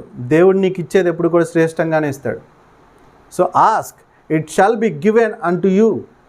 నీకు ఇవ్వబడిందే నీకు ఇవ్వబడతాది. సో రిమెంబర్, ఆయన పడుకున్నాడు చెట్టు కింద. పడుకున్నప్పుడు తల దగ్గరే నిప్పుల మీద అప్పం కాలుతా ఉందంట, పక్కన ఒక బుడ్డిలో నీళ్ళు ఉన్నాయంట. నీళ్ళ బుడియు కనబడెను. కనుక అతడు భోజనం చేసి తిరిగి పరుండెను. అదిగో పడుకున్నాడిని లేపి, నాయన it's afternoon time, it's lunch time, it's dinner time, it's breakfast time అని చెప్పి లేపి ఫుడ్ పెట్టి తిన్న తర్వాత ఏం తెలియనట్టు మళ్ళీ నాకు నిద్ర అవుతుందని చెప్పి పడుకున్నాడు. ఏం పట్టించుకోలే. అదేవిధంగా మన అందరి లైఫ్స్ ఉండును గాక. దేవదూతలతో మన రిలేషన్షిప్ కూడా అలాగే ఉండును గాక. ఎప్పుడు మన సహోదరులతో, మన యొక్క తెలిసిన వారితో ఎలాగైతే సన్నిహితంగా ఉంటామో, ఎలాగైతే ఫెలోషిప్ చేస్తామో. ఏలియా చూడండి, దేవదూత అయ్యా నీ కాలం ముక్కుతానయ్యా అనే ఎక్స్ప్రెషన్లు ఏమి ఇలా. ఎందుకంటే స్టార్టింగ్ నుంచి దేవదూతలతోనే పనిచేస్తున్నాడు ఆయన. ఆయన చేసిన ప్రతి అద్భుతంలో కూడా దేవదూతలు తోడున్నాయి. ఆయన ప్రార్థన చేశాడు, ప్రభువా నీ అగ్ని పంపించు నాయన అని అన్నాడు. అగ్ని వచ్చింది. ఎలా వచ్చింది? దేవుడు అంటేనే గ్యాస్ సిలిండర్ ఆన్ చేసి టబక్కని ఆన్ చేసి అనగానే అది కిందకు వచ్చిందా? ఎలా వచ్చింది అగ్ని? దేవదూతలకు ఒక స్వభావం ఉంది. మండుతున్న అగ్ని వలె వాటి క్రియేషన్. ఎహెజ్కేలు 1వ అధ్యాయం మీరు చదవండి. చదివితే దేవదూతల గురించి 4 జీవులు ఒక కేటగిరీ. 4 జీవులు అనేవి దేవదూతల్లో ఒక కేటగిరీ. నేను రానున్న రోజుల్లో మీరందరూ కూడా నిజంగా తెలుసుకోవాలని ఆశపడితే అన్ని విధాలుగా దేవదూతల గురించి నేను ఎక్స్ప్లెయిన్ చేయగలుగుతాను, నేను చెప్పగలుగుతాను. సో ఎవరికైతే ఆశ ఉందో వాళ్ళందరూ కూడా కమెంట్ చేయండి. కమెంట్ చేస్తే నేను ఆ మెసేజెస్ అన్నీ కూడా నేను చెప్తాను. ఓకే, మీ ఇంట్రెస్ట్ కూడా నాకు తెలియాలి. ఎందుకనంటే డీప్ థింగ్స్ చెప్పాలనేది నాకు ఎప్పుడు కూడా ఉంటుంది. ఎందుకనంటే ఎప్పుడు కూడా చపాతీయే తింటావా? బిర్యానీ వద్దా నీకు? పాలు తాగేవాడి కిందే ఉంటావా? ఆ పాలు తాగడం వల్ల నీకు కలిగే బలము కొంచెమే. మాంసం తింటేనే నీకు ఆ ప్రోటీన్ పట్టి నువ్వు ఎదగగలుగుతావు. సో పాలు తాగడం వల్ల నీ ఎదుగుదల ఒక దగ్గర వరకే ఆగిపోతుంది. Okay, so if you are really interested, comment in the comment section so that I can preach it over. Okay, right. So ఇక్కడ దేవదూతలకున్న స్వభావం ఏంటంటే శరీరం అంతా కూడా అగ్నితో నింపబడింది. అగ్ని జ్వాలల వలె అవి పట్టుకున్న ఖడ్గ జ్వాలలు కూడా అగ్నితో ఉంటాయి. టార్చర్స్ అని అంటాం ఇంగ్లీష్లో టార్చ్ అని ఉంటుంది. దే విల్ బేర్ టార్చర్స్ అని చెప్పి. టార్చ్ అంటే మనం బ్యాటరీలు వేసుకుని చూపించే టార్చ్ కాదు అది. ఇది మండుతున్న అగ్ని. సో వాటి యొక్క స్వరూపం అంతా కూడా ఎలా ఉంటుందంటే అగ్నితో ఉంటుందంట. సో దహన బలులు ఇచ్చే దగ్గర మనం చూస్తాము, ఇంకా ఉంది. సో ఆ టాపిక్ వచ్చినప్పుడు నేను మీకు చెప్తాను. సో దహన బలుల గురించి నేను చెప్పబోయే దాంట్లో ఉంది. దహన బలులు ఎప్పుడు ఇస్తున్నా అక్కడ ప్రజెంట్ అయ్యేది ఎవరు అంటే దేవదూతలే అక్కడికి వచ్చి ఆ దహన బలి మొత్తం అంతటిని కూడా తీసుకుని వెళ్తాయి. నేనేదో స్టోరీలు చెప్పట్ల, వాక్యం ముందులో ఉంది, నేను చూపిస్తాను. సో ఇక్కడ మరి దేవదూతలు మనకి నిజంగా భోజనాన్ని పెట్టగలుగుతాయా? చాలామందికి ఇంకో ప్రశ్న, ఏలియా గారంటే దేవుడికి చాలా ఇష్టమైన ప్రవక్త కాబట్టి మరి ఆయన మరి మనిషో లేకపోతే ఏమో మరి మనకు తెలియదు కాబట్టి మరి అట్లాగ అయింది పాత నిబంధనలో అంటే అవన్నీ జరిగినాయి, ఇప్పుడు అలా జరుగుతాయా? దేవుడు అందుకని అంటున్నాడు, ఆశ కలిగి నువ్వు ఉంటే జరుగుతాయి. ఆశ కలిగి నువ్వు ఉంటే ఖచ్చితంగా జరుగుతాయి. నేను 2012 నుంచి నేను దేవుణ్ణి అడిగేటవాళ్ళని. కొంతమంది సాక్ష్యాలు నేను విని, స్టీవెన్ బ్రూక్స్ అని చెప్పి ఒక సేవకుడు ఉన్నాడు. ఆయన ప్రతి విషయంలో కూడా దేవదూతలతోనే పనులు చేస్తూ ఉన్నాడు. నెక్స్ట్ జోనథన్ వెల్టన్ అని చెప్పి ఒక వ్యక్తి ఉన్నాడు. ఆయన వాళ్ళ ఫ్యామిలీ, ఒక చిన్న సందర్భం చెప్తాను. ఆయన ఫ్యామిలీ అంతా కూడా వాళ్ళ వైఫ్, వాళ్ళ అమ్మాయి, నెక్స్ట్ ఈయన, ముగ్గురే ఫ్యామిలీ. సో ఆయనకు ఒక మీటింగ్ ఉంది. మీటింగ్ ఉండి వేరే దేశం వెళ్ళాలి, ఫ్లైట్ ఎక్కి వెళ్ళాలి. అయితే ఆయన పేరు, ఆయన వైఫ్ పేరు, వాళ్ళ అమ్మాయి పేరు, ముగ్గురు ఉన్నారు. ముగ్గురు ఉన్న తర్వాత ఏమైంది, సో బోర్డింగ్ పాస్ తీసుకొని వాళ్ళు లోపలికి వెళ్తారు. వెళ్ళినప్పుడు టికెట్స్ అన్నీ కూడా చెక్ చేసి లోపల పంపిస్తారు. అయితే వీళ్ళు ఎవరైతే బుక్ చేశారో వీళ్ళ పేర్ల మీద అవన్నీ కూడా రిఫర్ చేస్తారు, లోపల చెక్ చేసుకుంటారు సిస్టంలో. ఈ టికెట్ని లోపల ఉన్నదాన్ని, సిస్టంలో ఉన్నదాన్ని, వీళ్ళకి ప్రింట్ అయి ఉన్న టికెట్ని టాలీ చేసి చూస్తారు, ఈ టికెట్ నెంబర్లో ఉన్న వ్యక్తి పేరు ఇదేనా కాదా ఏంటి అని.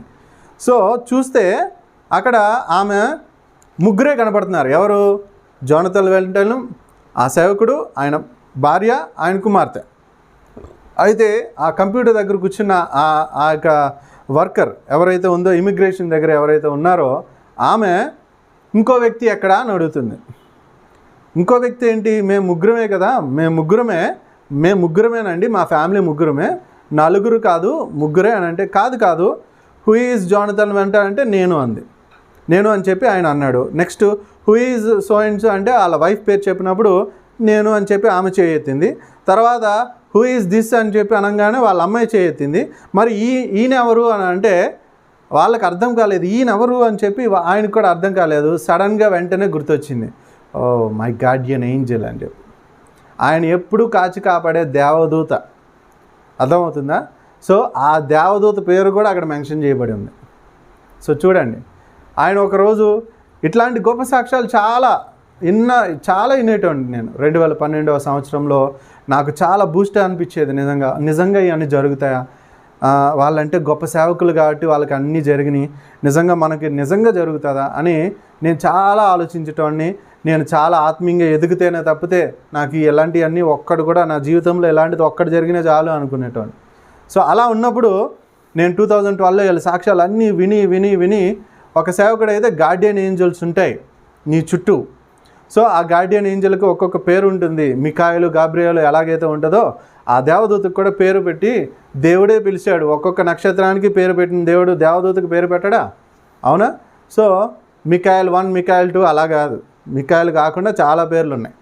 ఓకే, సో మనకు క్లారిటీ కావాలి, అందుకని నేను ఇంతలా చెప్పేది. సో చాలామంది బుర్రలు చాలా ఫాస్ట్, అందుకని చెప్తున్నాను. సో ఆ దేవదూత పేరు చెప్పాడనమాట ఆయన, నా గార్డియన్ ఏంజల్ పేరు ఇది, ఎప్పుడు నాకు తోడుగా ఉంటుంది, ఎప్పుడు కూడా నాకు సహాయం చేస్తుంది, అది ఇది అని. సో చెప్పినప్పుడు నేను కూడా అప్పటి నుంచి దేవుడిని అడుగుతా ఉన్నా, ప్రభా నాకు ఉందంటావా? నాకు నిజంగా ఉంటుందంటావా? నేనున్న స్థాయికి నేను ఇప్పుడే ఎదుగుతున్నాను ప్రభా, like a baby I'm growing now. నేను వాక్యం కూడా నాకు సరిగ్గా తెలియదు, కానీ ఆశ అయితే ఉంది ప్రభా. నిజంగా నా జీవితంలో నేను దేవదూతను చూడగలుగుతానా ప్రభా? నిజంగా నేను దేవదూతతో మాట్లాడగలుగుతానా? నిజంగా నేను ఒక దేవదూత నా కోసం పనిచేయడం నేను ఒక సాక్ష్యమైనా నేను చెప్పుకోగలుగుతానా అని చెప్పి చాలా అనుకునేటోడిని, ప్రార్థన చేసుకునేటోడిని. ప్రభా నాకు గనక నిజంగా దేవదూత ఉంటే దాని దేవదూత పేరు కూడా చెప్పు ప్రభా నాకు అని చెప్పి నేను అడిగేటోడిని. అట్లా ప్రార్థన చేసినప్పుడు దేవుడు అందుకని అంటాడు, ఆశ కలిగిన ప్రాణాన్ని తృప్తిపరిచే దేవుడు ఆయన. సో మరి నేను ఎప్పుడైతే అలా ఆశ కలిగి ఉన్నానో ఏమైందో తెలుసా అండి? సో ఫాస్టింగ్ ఉండి ఒక వారం రోజులు ప్రార్థన చేసుకుంటా ఉన్నాను. జూన్ 5వ తారీఖు 2014, జూన్ 2015 జూన్ 5th. అయితే మరి నేను కూడా విశ్వాసంలో ఎదిగాను. వినుట వలన విశ్వాసం వస్తుంది. నేను వీళ్ళందరి సాక్ష్యాలు వినేటోడిని, బైబిల్లో ఉన్న స్క్రిప్చర్స్ అన్నీ చదివేటోడిని, దేవుడిని అడిగేటోడిని నేను. సో మరి నాకు అన్ని ఇయర్స్ కూడా నా విశ్వాసం పెంచడానికి దేవుడు వాడుకున్నాడు. నేను విశ్వాసంలో ఎదిగిన తర్వాత ఒక సమయం వచ్చింది, అదే 2015 జూన్ 5th. ఆ రోజు నేను ఫాస్టింగ్లో ఉండి, వారం రోజుల నుంచి ఫాస్టింగ్లో ఉండి ప్రేయర్ చేసుకుంటా ఉన్నాను. ప్రేయర్ చేసుకుంటా ఉన్నప్పుడు సడన్గా నా రూమ్ గోడలన్నీ కూడా మాయమైపోయినాయి. నా రూమ్ గోడలన్నీ మాయమైపోయినాయి, దేవుడు నన్ను దర్శించాడు. సో ఆయన ముఖాన్ని చూసే విధంగా కూడా కాదు, ప్రకాశవంతంగా ఉంది. సూర్యుడు వంక మనం ఎప్పుడైనా కళ్ళు పెట్టి ఇలా చూడగలుగుతారా? 2 సెకండ్లైనా మీరు చూడలేరు కదా. మరి ఆ సూర్యుడికి శక్తినిచ్చి వెలిగించేది ఎవరు అంటే దేవుడే. ఇంకా సూర్యుడినే నువ్వు చూడలేకపోతున్నావు అన్నప్పుడు సృష్టికర్త అయిన దేవుడిని నువ్వు చూడగలుగుతావా? అందుకనే మోషే కూడా చాలా బతిమలాడతాడు, ప్రభా నిన్ను ఒక్కసారి చూస్తా ప్రభా అంటే. ఆయన ఏమన్నాడు? నన్ను చూస్తే నువ్వు చచ్చిపోతావు అన్నాడు. అవునా? అందుకనే నా వెనక భాగాన్ని చూడు అన్నాడు. అవునా? కానీ యేసయ్య యొక్క రక్తం ద్వారా, శిలువ యాగము ద్వారా మన అందరం కూడా నేరుగా ఆయన కృపా సింహాసనం వద్దకు వెళ్ళి ఆయనతో మాట్లాడగలిగే అధికారాన్ని, ఆ యొక్క ఆపర్చునిటీని దేవుడు మనకిచ్చాడు. మోషేకి ఆ ఆపర్చునిటీ లేదేమో, కానీ మనకిచ్చాడు ఆయన రక్తం చేత. మనం పాపము లేని వారి కింద, నిందా అర్హుడి కింద. అవునా? నింద అనేది మన మీద లేదు, పాపం అనే నింద అనేది లేదు, ఎందుకంటే యేసయ్య శిలువలో మొత్తం కడిగి వేశాడు కాబట్టి. సో అందుకని ఆయన ఏమంటున్నాడు? నా సింహాసనం వద్దకి come boldly to the throne of grace అని అంటాడు. ధైర్యముగా నా సింహాసనం వద్దకు రా అంటాడు. అవునా? సో ఎప్పుడైతే ఆ విధంగా నాకేమైంది అంటే, June 5th నైట్ 12 తర్వాత మేబీ ఆరాధన చేసుకుంటా ఉన్నాను, ప్రార్థన చేసుకుంటా ఉన్నాను. సడన్గా నా రూమ్ గోడలన్నీ కూడా మాయమైపోయినాయి. నేను లిటరల్గా నేనేమీ కలగనట్లేదు, లేకపోతే ట్రాన్స్లో లేను, రియల్గానే కనబడతా ఉంది. ఆ గోడలన్నీ మాయమైపోయినాయి. ఒక గొప్ప మెట్లు అనమాట, స్టెప్స్, పెద్ద స్టెప్స్ అన్నీ కనబడతా ఉన్నాయి. ఆఖరి స్టెప్ దగ్గర నేను ఎప్పుడు కూడా మోకరించి, నేను ఎప్పుడు కూడా ప్రార్థన చేసుకోను. Because I consider every time Jesus Christ as my best friend. నా స్నేహితుడితో నేను ఎలాగైతే ఫెలోషిప్ చేస్తానో, ఎలాగైతే మాట్లాడతానో, అలాగే నేను యేసయ్యతో కూడా ఫెలోషిప్ చేస్తాను. So I always use to pray standing, నుంచుని ప్రార్థన చేసేటోని, కూర్చుని ప్రార్థన చేసేటోని, పడుకుని ప్రార్థన చేసేటోని. అవునా? మోకరించి మాత్రం నేను అంటే ఫార్మల్గా నేను చేసేటోని కాదు, నాకు నచ్చితే నేను చేసేది అంతే. సో అలాంటిది ఆ రోజు దేవుడు అన్నాడు, మోకరించి ప్రార్థన చేయి అన్నాడు. So I was on my knees. So నేను మోకరించి నేను ప్రార్థన చేస్తూ ఉన్నాను. ప్రార్థన చేస్తూ ఉన్నప్పుడు ఆఖరి మెట్టు దగ్గర నేనున్నా. సో ఒక వ్యక్తి తెల్లని వస్త్రాలు ధరించుకొని, ఒక రెడ్ కలర్ రోబ్ ధరించుకొని, తెల్లని గడ్డము, తెల్లని జుట్టు, ఆ జుట్టు కనబడుతుంది, చేతులు కనబడుతున్నాయి, కాళ్ళు కనబడుతున్నాయి. అది కూడా ఎట్లా అంటే ఫాగ్లోంచి ఎవరైనా వస్తున్నారు అనుకోండి, పొగలోంచి ఒక వ్యక్తి వస్తున్నారంటే మనకు ఎలా కనబడుతుంది? క్లియర్గా కనబడుతుందా? కనబడదు. అవునా? అట్లా కనబడుతుంది. సో కనబడతా ఉంది. నేనేమనుకున్నా అంటే, నేను బాగా ప్రకటన గ్రంథాన్ని ఇవన్నీ కూడా బాగా చదివేటప్పుడు నేను అనుకున్నా, ఈయన ఎవరైనా 24 పెద్దలో ఒక పెద్ద వచ్చాడేమో, పరిశుద్ధుల్లో ఒక పరిశుద్ధుడు వస్తున్నాడేమో అని నేను అనుకున్నా. నేను నా మనసులో నేను అలా అనుకుంటా ఉన్నాను. అది నేను బయటకు కూడా అనలేదు. నా మనసులో ఆ ఆలోచన ఆరంభం అయిన వెంటనే, ఇంకా కంప్లీట్ కూడా కాలేదు ఆ ఆలోచన, దేవుడు ఆ నడిచే వ్యక్తి మాట్లాడుతున్నాడు, నేనే ఆల్ఫయు ఒమేగయు అయి ఉన్నాను అని. ఆ మాట వినంగానే, ఈ మాట దేవుని పరిశుద్ధులైతే మాట్లాడరు, 24 పెద్దలు కూడా అనే ఛాన్సే లేదు. ఈ మాట అంటే ఒకే ఒక వ్యక్తి అనాలి. ఎవరైనా అంటే యేసయ్య ఒక్కడే. యేసయ్య నువ్వేనా? మరి నువ్వేంటి తెల్ల జుట్టు, ఈ తెల్లగడ్డం, ఇదంతా ఎలా ఉంది ఏంటి అంటే, ప్రకటనలో యోహాన్ రాశాడు, నువ్వు చదవలేదా? మర్చిపోయావా అన్నాడు. అవును ప్రభా, అవునవును, నిజమే. చాలామంది ఏమనుకుంటారు తెలుసా? ముసలాడు అయిపోయాడేమో, అందుకే తెల్ల జుట్టు, తెల్ల గడ్డము అని అనుకుంటారు. కానీ బైబిల్ ప్రకారము, ప్రకటన గ్రంథం 5వ అధ్యాయం 12వ వచనం ప్రకారము 7 ఆత్మలు కలిగిన వ్యక్తి ఎవరు? యేసయ్య. అందులో ఒక ఆత్మ ఏంటి? జ్ఞానము. జ్ఞానము కలిగిన వారికి మాత్రమే తెల్ల జుట్టు ఉంటుందంట. ఇప్పుడు చూసుకోండి, జ్ఞానం కలిగిన వాళ్ళకి మాత్రమే తెల్లని మెరిసిన జుట్టు ఉంటుందంట. అంటే మనందరికీ యాకోబులో కూడా మనం చదువుకుంటూ ఉంటాం, మీలో ఎవరైనా జ్ఞానము కొదువై ఉన్న ఎడల, ఎవరిని అడగమన్నాడు? దేవదూతని అడగన్నాడా?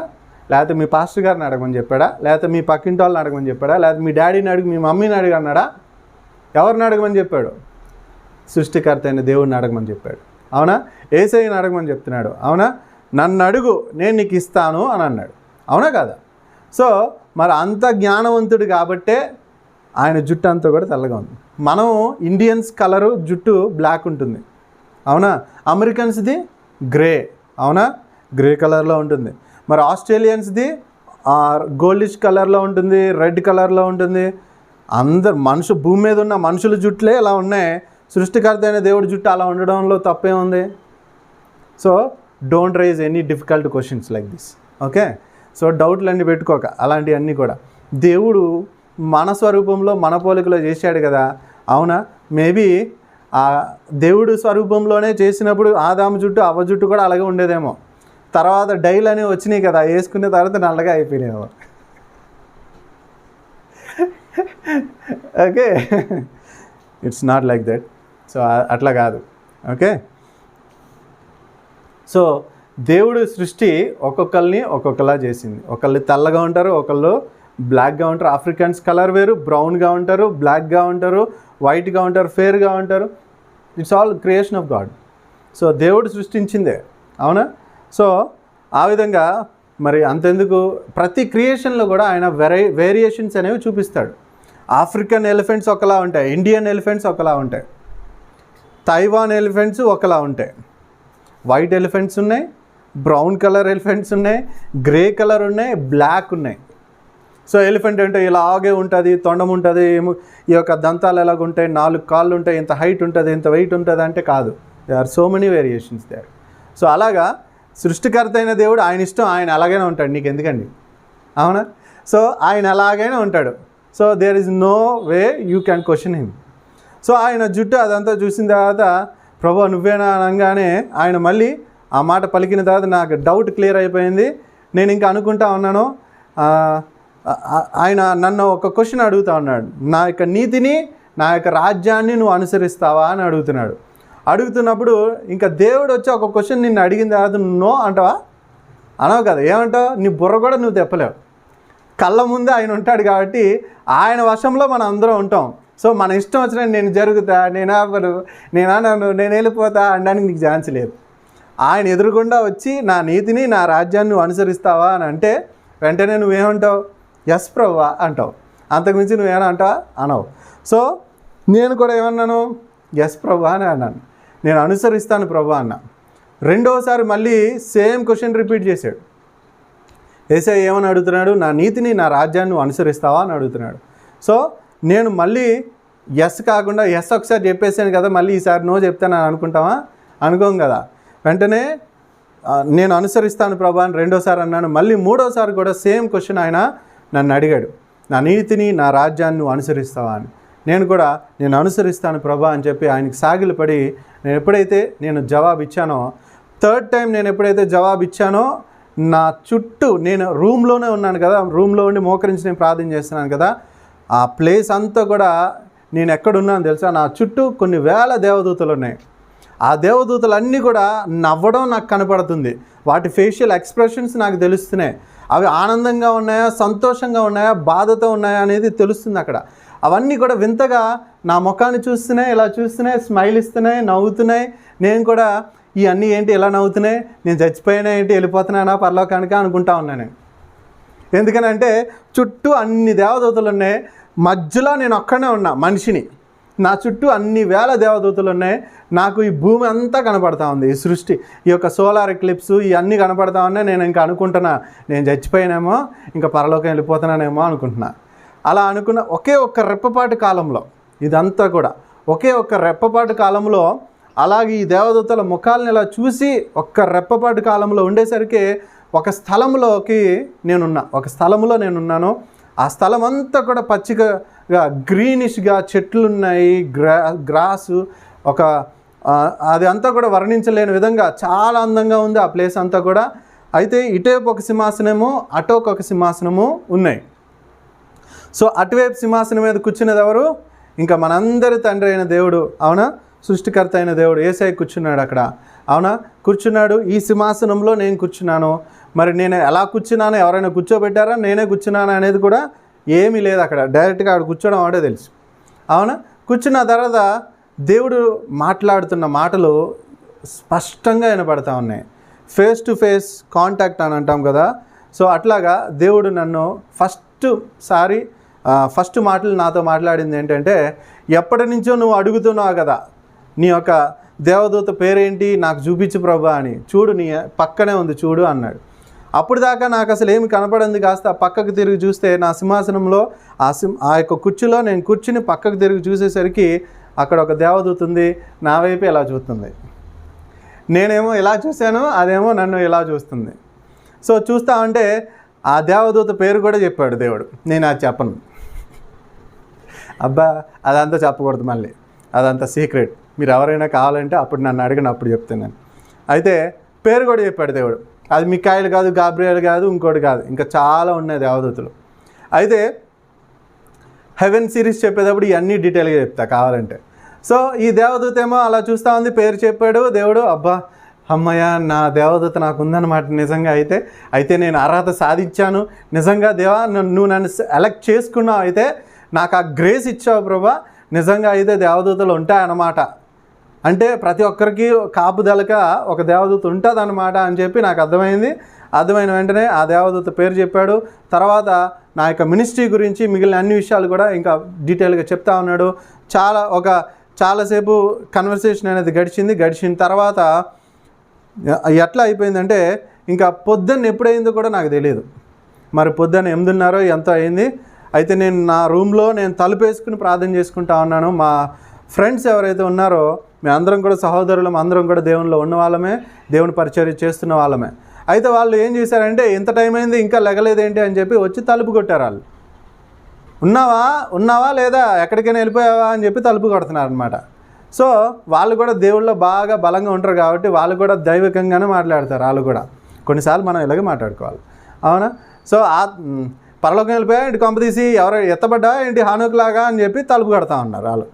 అంటే నేను ఇంకా అప్పుడు కళ్ళు తెరిచి చూసేసరికి నేను నేల మీద ఎలా పడుకున్నాను తెలుసా? మామూలుగా అందరూ పడుకునే విధంగా నేను పడుకోలే. చచ్చిన స్థితిలో, అంటే పైనుంచి ఒక బల్లి పైనుంచి గోడ మీద నుంచి కింద పడింది అనుకోని ఎట్లా పడుద్ది చూసారా, అట్లా ఉన్నాను. కింద పడి నేల మీద అతుక్కుపోయి ఉన్నట్టుగా ఉన్నా. చచ్చిన స్థితిలో ఉన్నారు అని అంటాం కదా, అట్లా ఉన్నాను. ఎప్పుడైతే ఆ శబ్దం వినిపించిందో అప్పుడు నాకు మెలకు వచ్చింది. లేచి చూస్తూ ఉన్నాను, ఇదంతా నిజమా అబద్ధమా, నాకేమైనా కల వచ్చిందా లేకపోతే ఊహించుకున్నానా, ఇదంతా నా పిచ్చా నా భ్రమ అని నాకు డౌట్లు వస్తాయి కదా. మరి సాతాను కూడా వచ్చి డౌట్లు పెడతాడుగా. సో దేవుడు చెప్పిందంతా నిజమేనంటావా, దేవదూత ఉందంటావా, దేవుడు నాకు నా మినిస్ట్రీ కోసం చెప్పిందంతా నిజమేనా, దేవుడు నాతో మాట్లాడింది నిజమేనా, దేవుడు నిజంగా ఇక్కడికి వచ్చాడా, నేను దేవుడితో మాట్లాడింది నిజమేనా, నా ఊహలా నా భ్రమలా అని చెప్పి నేను అనుకుంటా ఉన్నాను. ఇంకా తర్వాత ఫ్రెష్ అప్ అయ్యి ఇంకా తర్వాత వచ్చి బ్రేక్ఫాస్ట్ చేసి ఇంకా వచ్చి మళ్ళీ కూర్చుని ప్రార్థన చేసుకుంటా ఉన్నాను. ప్రార్థన చేసుకునేటప్పుడు నాకు అనిపించింది, నిజంగా దేవుని దూత నా జీవితంలో ఉంటే ఏదో ఒక సూచక క్రియలు జరగాలి. ఏదో ఒక సూచక క్రియ జరిగితేనే నేను నమ్ముతా నిజంగా దేవదూత నా పక్కనే ఉండి నాకు సహాయం చేస్తుందని అని. సో నేనేం చేశాను, సో ప్రార్థన చేసుకునే ముందు మనం ఎప్పుడు కూడా ఫోన్లో ఏం చేస్తాం, సైలెంట్లో పెడతాం. మనకి ఇప్పుడంటే స్మార్ట్ ఫోన్లు ఉన్నాయి, అవునా? ఆ టైంలో మనకు నోకియా ఫోన్లే ఉన్నాయి, అవునా? సో నోకియా ఫోన్లు ఉన్నాయి, నేను సైలెంట్లో పెట్టేశాను. అంటే అప్పట్లో మా బడ్జెట్లు అన్నీ తక్కువేలేండి, ఓకే? సో ఇప్పుడు దేవుని ఆశీర్వాదాన్ని బట్టి ఈ ఫోన్లు ఇవన్నీ కొనుక్కోగలిగాం. కానీ సో అప్పట్లో మా బడ్జెట్లు అన్నీ తక్కువ కాబట్టి నోకియా ఫోన్లే మాకు దగ్గర. సో అది సైలెంట్లో పెట్టేసి, ఫోన్ సైలెంట్లో పెట్టేసి ప్రార్థన చేసుకుంటా ఉన్నాను. ప్రార్థన అయిపోయిన తర్వాత నేను దేవుడిని ఏమని అడిగానంటే, ప్రభా నిజంగా నాకు చూపించింది, మాట్లాడింది, జరిగింది అదంతా నిజమే అయితే, దేవుని దూత నిజంగా నా పక్కన ఉంటే నాకు ఒక సూచన కావాలి. ఏంటి ఆ సూచన అంటే, నా కాలేజ్ అప్పటి నుంచి ఉన్న బ్యాంక్ అకౌంట్ ఉంది, SBH అకౌంట్. సో ఆ అకౌంట్ వాడడం మానేసి ఒక 4-5 ఇయర్స్ అయిపోయింది. కాలేజ్ చదువుకునేటప్పుడు మనీ వస్తే ఒక అందంగా ఉంటుంది, కాలేజ్ అయిపోయిన తర్వాత కూడా డబ్బులు వస్తాయా? రావు కదా. సో ఆ అకౌంట్ వాడక 4 ఇయర్స్ నుంచి అలాగే ఉంది. ఆ అకౌంట్ వాడక ఖాళీ. ఎంత balance? 0 balance, okay? SBH balance ఎంత? 0. సో ఆ బ్యాలెన్స్ ఉన్న దాన్ని కాస్త నాకు ఒక ఆలోచన వచ్చింది, ప్రభా నిజంగా నువ్వు నాతో మాట్లాడింది నిజమైతే, దేవదూతల గురించి చెప్పింది నిజమైతే, ఇది నాకు ఒక సూచన కావాలి. ఏంటి ఆ సూచన అంటే, దేవుడికి ఒక గిదెయోను అడుగుతాడు కదా, నిజంగా నువ్వే మాట్లాడితే నాకు ఒక సూచన కావాలి అని చెప్పి గొర్రెబొచ్చు గురించి గడ్డి గురించి మాట్లాడతాడు కదా, అలాగా నేను కూడా దేవుడిని ఒక సూచన అడిగా. ఏంటది అంటే, నా బ్యాంక్ అకౌంట్లో మనీ రావాలి ప్రభా. ఏంటది? నా బ్యాంక్ అకౌంట్లో ఎవరైనా వేయడానికి ఉందా? ఎక్కడి నుంచి అయినా మనీ వచ్చే అవకాశం ఉందా? రాదు. సో అలాంటి అకౌంట్లో, 0 బ్యాలెన్స్ ఉన్న అకౌంట్లో మనీ రావాలి ప్రభా. అదే కాదు, మనీ వస్తే ఎవరైనా నమ్మేతారుగా, సో మనీ రావాలి ప్రభా అని చెప్పి అక్కడితో ఆపేయలేదు. మనీ రావాలి ప్రభా, నేను దాన్ని తీస్తాను, ఖర్చు పెడతాను, మళ్ళీ సేమ్ అమౌంట్ ఆఫ్ మనీ అలా ఉండాలి, అప్పుడే నేను నమ్ముతా అన్న. అర్థమైందా మీకు? మరి ఊరికనే చిన్న చిన్న టెస్టులు పెడితే అక్కడ సాతానుగాడు కూడా మనల్ని మోసం చేస్తాడు. సో అందుకని నేను దేవుడికి ఏం చెప్పా, నువ్వు నాకు ఆ అకౌంట్లోకి మనీ రావాలి, మనీ వచ్చినప్పుడు నేను వాటిని తీసి ఖర్చు పెడతా. ఖర్చు పెట్టినప్పుడు అకౌంట్లో ఎంత అవుతుంది? 0 అవుతుంది కదా. అయితే నేనేమన్నాను, 0 అవ్వద్దు, నేను తీసి ఖర్చు పెట్టడం అవ్వంగానే మళ్ళీ ఎంతైతే అమౌంట్ ఉందో అంత అమౌంట్ అలా ఉండాలి, అలా ఉంటేనే నేను నమ్ముతా అన్న. సో అలా అన్నాను. ఇంకా ప్రార్థన చేసుకుంటా ఉన్నాను, ఫోన్ సైలెంట్లో పెట్టేసి ప్రార్థన చేసుకుంటా ఉన్నాను. మరి ప్రార్థన చేసుకుంటా ఉండేసరికి అక్కడ ఏమైంది, ప్రార్థన అయిపోయిన తర్వాత ఫోన్ చెక్ చేసుకుంటా ఉన్నా. మనం చూస్తాం కదా, మిస్డ్ కాల్స్ ఉన్నాయా, మెసేజెస్ ఉన్నాయా, ఎవరైనా ఏమైనా టెక్స్ట్ పంపించారని చూస్తాం కదా. ఇంకా ఫోన్ తీసుకుని చూస్తామంటే ఏవో 7 మెసేజెస్ వచ్చినాయి. అందులో ఒక్కొక్కటి ఎయిర్టెల్ మెసేజ్, ఐడియా మెసేజ్ ఏవో వస్తూ ఉన్నాయి. అన్నీ డిలీట్ చేస్తూ ఉన్నాను. అందులో ఒక మెసేజ్ వచ్చింది SBH నుంచి. ఏంటి ఆ మెసేజ్ అంటే 5,000 rupees credited in your account అని. సో 5,000 నీ అకౌంట్లోకి వేయబడినాయి అని చెప్పి ఒక మెసేజ్ వచ్చింది. నేను షాక్ అయ్యాను, నిజంగా ఇది నా అకౌంటేనా లేకపోతే ఎవరో పొరపాటున ఎవరి అకౌంట్కి అయిపోయి నా అకౌంట్కి వచ్చేసిందా అని చెప్పి డౌట్ వస్తూ ఉంది. సో అందుకనే నేను కొంతసేపు అలా చూసి షాక్లో ఉన్నాను. నిజంగా అయ్యి బాబాయ్ నిజంగా డబ్బులు వచ్చేసినాయా, నిజంగా దేవుడు చెప్పింది అంత నిజమేనా అని చెప్పి ఆ భ్రమలో ఉండి ఎక్సైట్మెంట్తో ఉన్నాను. ఎక్సైట్మెంట్తో ఉండి ఆగలేక నీకు వెంటనే ఏం చేశాను, దగ్గరలో ఉన్న ATM దగ్గరికి వెళ్ళిపోయాను. ATM తీసుకుని స్వైప్ చేసి చూస్తున్నా, బ్యాలెన్స్ చెక్ చేస్తున్నా. చూస్తే ఎంత ఉంది? 0 కాదు, 5,000 ఉన్నాయి. 5,000 అనే నేను అనుకుంటున్నాను ఎవరో రాంగ్గా ట్రాన్సాక్షన్ చేశారేమో, దాని అంతటిని తీసేసుకుంటారేమోలే, రివర్స్ బ్యాక్ చేసి అని నేను అనుకుంటా ఉన్నా. చాలాసేపు చూస్తూ ఉన్నాను, 2 గంటలు చూశాను. చూసిన తర్వాత మళ్ళీ వెళ్ళాను, చూసేసరికి 5,000 ఉన్నాయి. ఉన్న తర్వాత తీస్తే వస్తాయా రావా, బ్లాక్ లిస్ట్లో ఉండిపోయినాయా, అలాగేమైనా ఉన్నాయా అని చెప్పి నేను ట్రై చేద్దామని చెప్పి కార్డు పెట్టి 100 రూపీస్ తీద్దామని చెప్పి చూసేసరికి టక్కన 100 రూపీస్ వచ్చేసింది. వచ్చేసరికి నాకు ఇంకా ఆనందానికి అవధులు లేవు. వెంటనే నేను ఇంకేం చేశా, 1000 రూపాయలు తీసా. నా బ్యాలెన్స్ ఎంత ఉండాలా? 4,000. 4,000 ఉంటుందా? నేను దేవుడికి ఏం చెప్పా, 5,000 వచ్చింది, 5,000లోంచి నేను 1,000 తీసిన తర్వాత అక్కడ ఎంత ఉంటే నేను నమ్ముతా అని చెప్పా. మామూలుగా అయితే 4,000 ఉంటుంది, కానీ నేను దేవుడికి ఏం చెప్పాను, 5,000 ఉండాలా, అలా ఉంటేనే నేను నమ్ముతా అన్నా. రైట్. సో బ్యాలెన్స్ ఇంకా 4,000 ఉండాలని చెప్పి నేను అడుగుతా ఉన్నాను. అది 4,000 ఉండకూడదు, నేను అడిగింది ఎంత ఉండాల్సింది 5,000 ఉండాలి. ఎందుకంటే దేవుడిని మరి సూచక్రియ అడిగినప్పుడు ఖచ్చితంగా అక్కడ జరగాలి కాబట్టి. So I was waiting. So నేను దేవుడిని అడుగుతా ఉన్నాను అక్కడ, ప్రభు నేనైతే 1,000 రూపీస్ తీశాను దేవునికి. మరి ప్రతి దాంట్లో కూడా మనం ఏం చేస్తాం, first offering always belongs to God, అవునా? మొదటి కానుక కింద, మొదటి ప్రతిఫలం కింద దేవుడు ఇచ్చిన గొప్ప కార్యానికి సాదృశ్యంగా నేనేం చేశాను, ఆ 1,000 రూపీస్ తీసుకెళ్ళి ఒక సేవకురాలకి నేను ఇచ్చేసాను. ఇచ్చిన తర్వాత ఆ రోజు సాయంత్రము సికింద్రాబాద్లో ఒక ప్రేయర్ ఉంటే అక్కడికి వెళ్ళాను. వెళ్ళినప్పుడు అక్కడ దేవుడు ఏం చేశాడు అంటే, సో అక్కడికి వెళ్ళినప్పుడు అక్కడ నాకు తెలిసిన ఒక బ్రదర్ వచ్చాడు. బ్రదర్ వచ్చి ఆయన ఏమంటున్నాడంటే, ఇక్కడ ఒక సడన్గా ఫోన్ చేశాడు. ఆ బ్రదర్ ఫోన్ చేసి ఆయన ఏం చెప్పాడు అంటే, ఎక్కడున్నారన్నా అని చెప్పి ఫోన్ చేశాడు. ఫోన్ చేసినా నేను అన్నా పలానా సికింద్రాబాద్ పలానా ప్లేస్లో నేను ఉన్నాను బ్రదర్ అని అనగానే ఆ బ్రదర్ అన్నాడు, నేను కూడా ఇక్కడే ఉన్నానన్నా, నేను ఇక్కడ ఒక మ్యారేజ్ కోసం వచ్చాను, నువ్వు కూడా ఇటువైపు రా, వెళ్ళేటప్పుడు నేను నిన్ను డ్రాప్ చేసేస్తానులే అన్న ఇంట్లో అని అన్నాడు. నేను అన్నా ఎవరిదో పెళ్ళికి మనం వెళ్తే బాగోదు, ఎవరైనా చూసారంటే పరుగు పోతుంది, నేను రానన్నా. అయితే బ్రదర్ అన్నాడు, నా సొంత ఫ్రెండే అన్న, ఓన్ ఫ్రెండే, సో నో ప్రాబ్లం, నీ ఏం కాదన్నా, ఇక్కడ పెళ్ళి అయిపోయిన తర్వాత వెళ్ళిపోదామన్నా, నేను డ్రాప్ చేస్తా అన్నాడు. సరే అని చెప్పి వెళ్ళిన తర్వాత కూర్చున్నాను. అక్కడ మరి క్రిస్టియన్ మ్యారేజ్ కాబట్టి కళ్యాణం కమనీయం అని చెప్పి దేవుని పాటలు అన్నీ పాడుతూ ఉన్నారు. సో పాటలు పాడుతూ ఉన్నప్పుడు ఒక ఫోన్ కాల్ వచ్చింది. అది కూడా ఎవరి అన్నోన్ కాల్ అనమాట, నాకు తెలియని నెంబర్ నుంచి, కొత్త నెంబర్ నుంచి ఒక కాల్ వచ్చింది.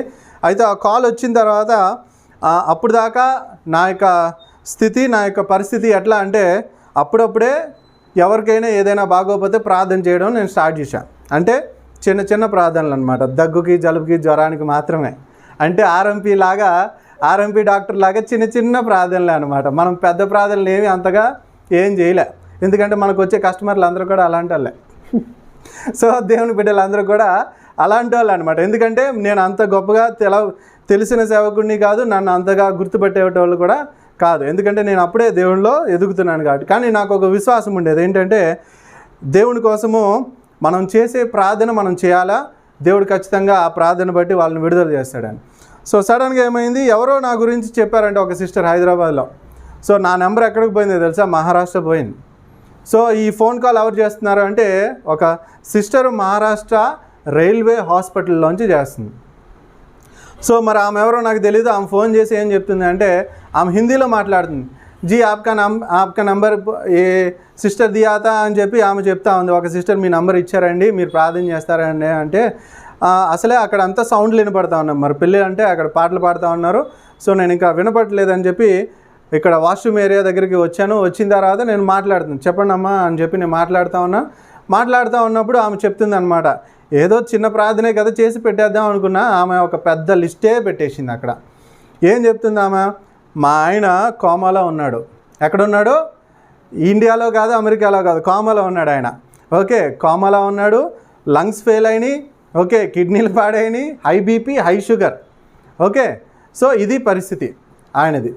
సో డాక్టర్స్ చెప్పేశారంట 2 hours కన్నా ఎక్కువ బతకడు, ఏమైనా రాయించుకోవాలంటే రాయించుకోండి, ఏళ్ళ ముద్రలు వేయించుకోవాలంటే వేయించుకోండి, and do all your things. ఇంకా అంబులెన్స్లు పిలిపించుకొని తీసుకుపోండి, ఇక్కడ ఉంచినా మీకు డబ్బులు వేస్ట్, ఇక్కడ ఈ ఎక్విప్మెంట్ అంతా కూడా పెట్టినా వేస్టే, ఆయన చనిపోతాడు అని చెప్పి.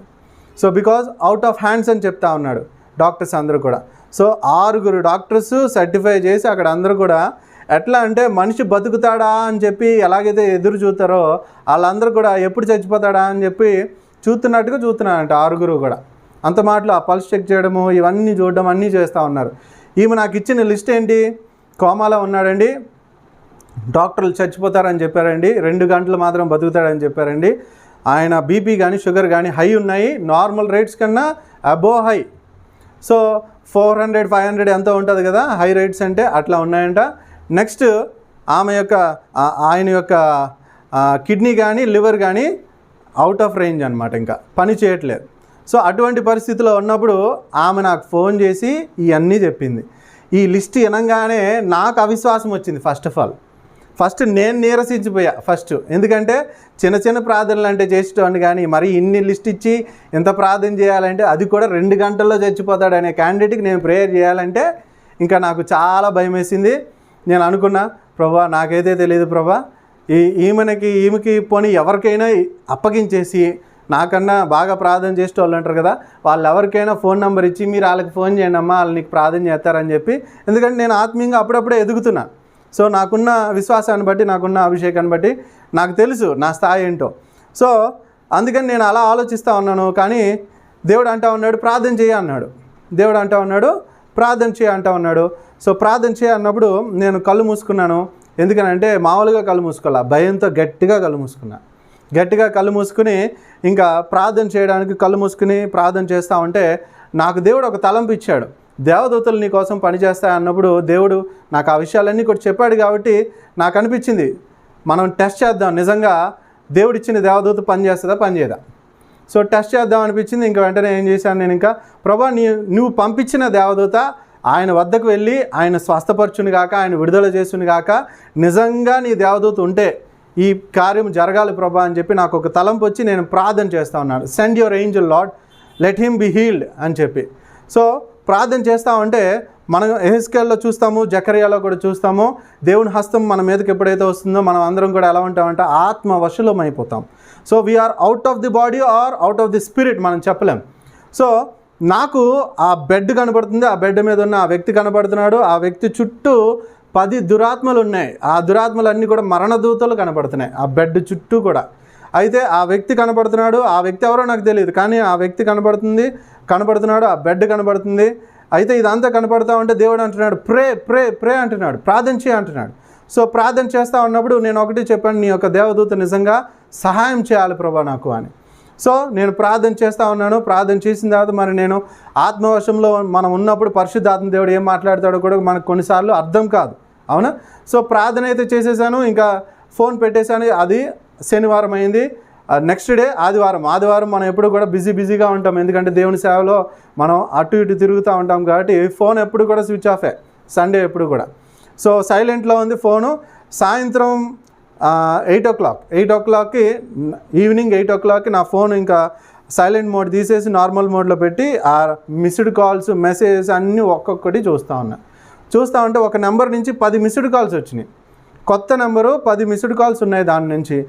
ఎవరో అర్జెంటుగా ఫోన్ చేశారేమో, ఏ అవసరం ఉందేమో అని చెప్పి వెంటనే నేను ఇంకా ఆ నెంబర్కి వెంటనే ఫోన్ రింగ్ ఇయ్యగానే ఆమె ఫోన్ ఎత్తింది. ఆ వాయిస్ వినంగానే నాకు ఇంకా టెన్షన్ స్టార్ట్ అయ్యింది. ఎవరో కదా ఆమె, ఆ మహారాష్ట్ర నుంచి ఫోన్ చేసి చెప్పింది కదా ఎంత పెద్ద లిస్టు, ఆమె అనమాట. ఆమె వాయిస్ వినంగానే నాకు నా మనసులో కలుగుతున్న ఆలోచనలు ఏంటంటే, ఆయన చచ్చిపోయాడో బతికాడో, ఇప్పుడు ఆమెను నేను ఎలా ఓదార్చాలో, ఏం చెప్పాలో ప్రభా, ఏం మాట్లాడాలో అర్థం కావట్లేదు ప్రభా, ఏం చేయాలో ప్రభా అని చెప్పి నేను అనుకుంటా ఉన్నాను. అయితే ఆమె వాయిస్ మాత్రం అలా లేదు.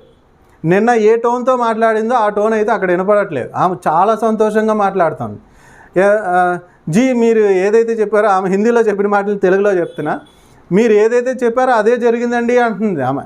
నేనేం చెప్పాను, ఏం జరిగింది, కొంత చచ్చిపోయాడా లేకపోతే ఏమైంది ఏంటో చెప్పమ్మా నువ్వు అని చెప్పి నాకు క్యూరియాసిటీ పెరిగిపోతుంది అక్కడ. సో నేను ఇంకా ఆమెను అడుగుతున్నాను, క్యాహువాజీ ఏమైందమ్మా, ఏం జరిగింది, ఎలా ఉన్నాడు మీ ఆయన, ఏమైనా రిపోర్ట్స్ ఏమైనా మారనియా లేదా అంటే ఆమె అంటుంది, షుగర్ నార్మల్ అయిపోయింది, బీపీ నార్మల్ అయిపోయింది, ఆయన కోమాలోంచి బయటకు వచ్చాడు, ప్రతి రిపోర్టు నార్మల్ అయిపోయింది అని చెప్పింది ఆమె. సో ఆ టెస్ట్ మనీ వినంగానే నేను నిజంగా అనుకుంటున్నాను, నేను నిజంగా బతికే ఉన్నాడా, నేను నిజంగా స్పృహలోనే ఉన్నాడా, నేను వినేదంతా నిజమేనా అని చెప్పి. సో దేవుడు ఆయన దూతల ద్వారా కార్యము చేస్తాడా చేయడా అనడానికి ఇది ఒక గొప్ప సాక్ష్యం. దాని తర్వాత ఎన్నో సాక్ష్యాలు ఇచ్చాడు. క్యాన్సర్ టెస్ట్ మోనీస్ కానీ, హెచ్ఐవి టెస్ట్ మోనీస్ కానీ, నేను వెళ్ళి చెయ్యి వేసి ప్రార్థన చేసినవి కాదు ఇవన్నీ కూడా. నేను వెళ్లకుండానే ఫోన్లో ప్రార్థన చేసినప్పుడు దేవుడు ఇచ్చిన గొప్ప సాక్ష్యాలు ఇవన్నీ కూడా. దిస్ ఈజ్ బికాజ్ దేవుడు ఇచ్చాడు. మనకి ఇచ్చిన వాక్యం ఎప్పుడూ కూడా అబద్ధం కాదండి. దేవుడు చెప్పిన దేవదూతలు మనకి పరిచారకుల కింద, సహాయకుల కింద చేస్తారు, సహాయం చేస్తాయి అనేది అబద్ధము కాదు. మత్తయి సువార్త 4:11 కూడా అక్కడ జరిగే విషయం ఏంటి అంటే, చూడండి ఒకసారి చదువుదాం. మత్తయి సువార్త 4:11. అపవాది ఆయనను విడిచిపోగా ఇదిగో దేవదూతలు వచ్చి ఆయనకు పరిచారము చేశారు. Okay, right. సో యేసయ్య ఎలా ఉన్నాడు? 40 రోజుల నుంచి ఉపవాసంతో ఉన్నాడు. తిండి లేదు, నీళ్లు లేవు, చాలా బలహీనంగా ఉన్నాడు. అవునా? అటువంటి స్థితిలో అపవాది వచ్చి 3 సార్లు శోధించాడు, 3 ప్రశ్నలు అడిగాడు. అవన్నీ కూడా ద్వితీయోపదేశకాండంలో డ్యూట్రానమీలో మనం చూస్తాం. ఇలా రాయబడి ఉంది అనే ప్రతి స్టేట్మెంట్ కూడా మనకి ఎక్కడ ఉంది? డ్యూట్రానమీలో ఉన్నాయి ఇవన్నీ కూడా. సో మనం అవన్నీ కూడా చూసుకోవచ్చు. అయితే మనం ఈ టాపిక్లోంచి మనం సెపరేట్గా వెళ్ళిపోతాం కాబట్టి, అయితే ఇక్కడ ఏమైంది? 3rd టైం ఎప్పుడైతే శోధించాడో అపవాది వెళ్ళిపోయిన తర్వాత ఆయన చాలా నీరసపడిపోయి, యేసయ్య చాలా నీరసపడిపోయి కింద పడిపోయినప్పుడు ఆయనకి పరిచయం చేయడానికి ఎవరు వచ్చారంట? దేవదూతలు వచ్చినాయంట. దేవదూతలు వచ్చి ఏం చేసి ఉంటాయండి? గ్లూకోజ్ ఎక్కించినాయా? ఏం చేసినాయి మరి? దేవదూతలు వచ్చి ఇటొకళ్ళు అటొకళ్ళు పట్టుకొని, భుజాల మీద పట్టుకొని ఇంటికి తీసుకెళ్ళి పడుకోబెట్టినాయా? చెప్పాలి. అవునా? మనం అక్కడ చూస్తే యేసయ్య దగ్గరకు వచ్చి ఎప్పుడైతే దేవదూతలు వచ్చి పరిచర్య చేసినాయో ఆయన అసలు ఎక్కడ రెస్ట్ తీసుకున్నట్టు లేదు అక్కడ. అవునా? బైబిల్లో మనకి ఎక్కడ కూడా యేసయ్య రెస్ట్ తీసుకున్నట్టు కానీ, ఇంటికి వెళ్ళి భోజనం చేసినట్టు కానీ, లేకపోతే ఎక్కడికైనా వెళ్ళి ఏదైనా చేసినట్టు కానీ మనం చూడం. ఫస్ట్ మిరకల్ ఎక్కడికి వెళ్ళాడు ఆయన? విందుకి. అవునా? విందుకి వెళ్ళి అక్కడ ఫీస్టింగ్ అనమాట అంతా కూడా. అంటే ఇప్పుడు దాకా తినని ఆహారం అక్కడ మంచి ఆహారం తినచ్చు. అంటే యేసయ్య మరి అంత బలహీనంగా ఉన్న వ్యక్తి ఎలా బలపడ్డాడు అంటే, దేవుని యొక్క దూతలు వచ్చి ఏమైనా తినిపించినాయా, ఏమైనా పెట్టినాయా? మరి పెట్టుండవా? చెప్పాలి. ఇందాక మనం చూస్తున్నాం కదా, ఒక నర రూపంలో ఉన్న ఏలియా బలహీనంగా ఉన్నప్పుడు, ఆయన తిండి తినలేదన్నప్పుడే దేవదూతలు వచ్చి తినిపించినప్పుడు, యేసయ్య బలహీనంగా ఉన్నాడు అన్నప్పుడు మరి దేవదూతలు ఏమైనా ఆహారాన్ని తీసుకొచ్చి ఉంటాయా, తీసుకురాకుండా ఉండుంటాయా? చెప్పాలి. అవునా? తీసుకుని వచ్చి ఉంటాయి. అందుకనే ఆయనకి వెంటనే బలము కలిగి ఆయన లేచాడు. మళ్ళీ ఎక్కడ రెస్ట్ తీసుకోలే, పరిచర్యకి వెళ్ళిపోయాడు ఆయన. అవునా? So angels can feed you if you believe. God's angels will come and feed you. So మనం చూసుకున్నది ఏంటంటే, కాకులు వచ్చి పోషించాయి అనేది కాదు, దేవదూత వచ్చి ఆయనకి నేరుగా భోజనం సిద్ధపాటు చేసి వెళ్ళింది. అవునా? సో దేవుని యొక్క దూతలు మనం ఎప్పుడైనా సరే ప్రార్థన చేసినప్పుడు, దేవుణ్ణి మనం ఎప్పుడైతే అడుగుతూ ఉంటాం కదా, ప్రభా మా యొక్క పరిస్థితి మరి తిండి గురించి కానీ, ఈ యొక్క ఇంట్లో సామాన్ల గురించి కానీ చాలామంది ప్రార్థన చేస్తూ ఉంటాం. మరి ఇంట్లో ఏమి లేవు ప్రభా అని చెప్పి. మరి ప్రార్థన చేసినప్పుడు అద్భుత రీతిలో చాలామంది సాక్ష్యాలు చెప్తూ ఉంటారు, మాకు రైస్ లేవండి కానీ మేము ప్రార్థనే చేసాము, ఎవరికి చెప్పలేదు, ఏమీ చేయలేదు, కానీ ఒక బ్రదర్ వచ్చారు, ఒక సిస్టర్ వచ్చారు, రైస్ బ్యాగ్ ఇచ్చి వెళ్ళిపోయారు. ఇదంతా కూడా ఎలా జరిగింది? అవునా? సో చూడండి, ఆ వ్యక్తి ఆయన ఇంట్లో ఉన్నాడు, ఆయనకి నువ్వు ఫోన్ చేయలేదు, చెప్పలేదు, ఏం చేయలేదు, నువ్వు ఇక్కడే ఉన్నావు, దేవుడికే చెప్పావు, ఇంకెవరికి చెప్పలా. అవునా? ఎవరికి చెప్పలేదు, ఎవరికి ఏమీ చేయలేదు. కానీ ఆ వ్యక్తికి ఎలా తెలిసింది నీకు అవసరత ఉందని? ఆయనకి ఎలా తెలిసింది? నేరుగా నీకు అవసరత ఉన్నదాన్ని తీసుకొచ్చి ఇచ్చాడు. నీకు రైస్ లేవు, రైస్ కావాలి, ఆ రైస్ బ్యాగే తీసుకొచ్చి నీకు ఇచ్చాడు. ఎలాగా? అవునా? సో పేతురుకి కూడా చాలాసార్లు దర్శనం రూపంలో దేవదూతలు చెప్పినాయి, పలానా వ్యక్తికి నీ అవసరత ఉంది, అవునా, ఆ వ్యక్తి దగ్గరికి నువ్వు వెళ్ళు అని చెప్పి పేతురుకి దర్శనాలు కలిగినాయి. మనం అపోస్తల కార్యాల్లో చదువుతాం. నెక్స్ట్ పౌలుకి కూడా ఈ అనుభవాలు ఉన్నాయి. అంటే నువ్వు ఇక్కడ ప్రార్థన చేసినప్పుడు దేవుడు వాళ్ళకి ఎలా ప్రేరేపించాడు? అవునా? వాళ్ళకి ఎలా ప్రేరేపించాడు? దేవదూతల ద్వారా పంపించి పరిచారకుల కింద ఉన్నారు కాబట్టి ఆ దేవదూత వాళ్ళకి చెప్పింది, ఆ దేవదూత చెప్పిన మేరకు ఆ వ్యక్తి వచ్చి మనకి సహాయము జరిగింది. సో ఫర్ ఎవ్రీ మిరకల్, ప్రతి అద్భుతం వెనక దేవుని యొక్క దూతలు మనకి ఎప్పుడు కూడా సహాయం చేస్తూనే ఉంటాయి. మనం ఏదో చేయడం బట్టి వెంటనే అన్ని అద్భుతాలు రెప్పపాటి కాలంలో జరిగిపోయినాయి అనేది కాదండి. సూపర్ న్యాచురల్ రిలంలో దేవుని యొక్క దూతలు ఎప్పుడు కూడా మనకు పరిచర్య చేస్తూనే ఉంటాయి. హెబ్రీయులు 1:14 ప్రకారము, అవునా, కీర్తనలు 91:11 ప్రకారము, 34 కీర్తనలు 34:7 ప్రకారం కూడా అక్కడ మనకి దేవుని దూతలు మనల్ని ఎప్పుడు కూడా వెన్నంటే ఉన్నాయి, కాచి కాపాడుతూనే ఉన్నాయి, మనం చేసే ప్రతి ప్రార్థన కూడా ఆలకిస్తూనే ఉన్నాయి. అవునా? So when we pray to God, దేవుడిని మనం ఎప్పుడైతే ప్రార్థన చేస్తున్నామో దేవుడు ఆయన దూతల ద్వారా మనకు సహాయం చేస్తున్నాడు. సో అది జరుగుతుంది. సో రైట్, ప్రార్థన చేసుకుందామండి. సో ఈరోజు చెప్పిన వాక్యానుసారంగా మరి దేవుడు ఈరోజు చెప్పిన వాక్యానుకూలంగా ప్రభా, మరి ఈరోజునైనా మరి నజరేయుడైన యేసు నామములో ప్రభా, మరి మీరు చెప్తున్నారు నాయన, దేవదూతలు నీకు పరిచర్య చేయడం కోసం నేను పంపి ఉన్నానని మీరు చెప్పారు ప్రభా. అవునైనా మరి బైబిల్ గ్రంథంలో ప్రభా 396 సార్లు ప్రభా, అవునైనా దేవదూతల నిమిత్తం ప్రస్తావన వచ్చి ఉన్నది నాయన. మరి అనేక సార్లు మేము గొప్ప సాక్ష్యములు చూస్తున్నాం ప్రభా, అనేక మందిని విడుదల చేసినట్టుగా, చెరసాల్లోంచి బయటికి తీసుకొచ్చినట్టుగా, మరి వాటి యొక్క స్వరూపము నిమిత్తము కానీ స్వభావం నిమిత్తము కానీ అవి ఏమి చేయగలవో, ఎన్ని విధాలుగా సహాయం చేయగలవో మరి బైబిల్లో మేము అనేక మార్లు చూసి ఉన్నాము నాయన. అనేక సార్లు, అవునైనా అనేక సందర్భాల్లో నీ దేవదూతలు ప్రభా మరి మేము చూసి ఉన్నాం ప్రభా.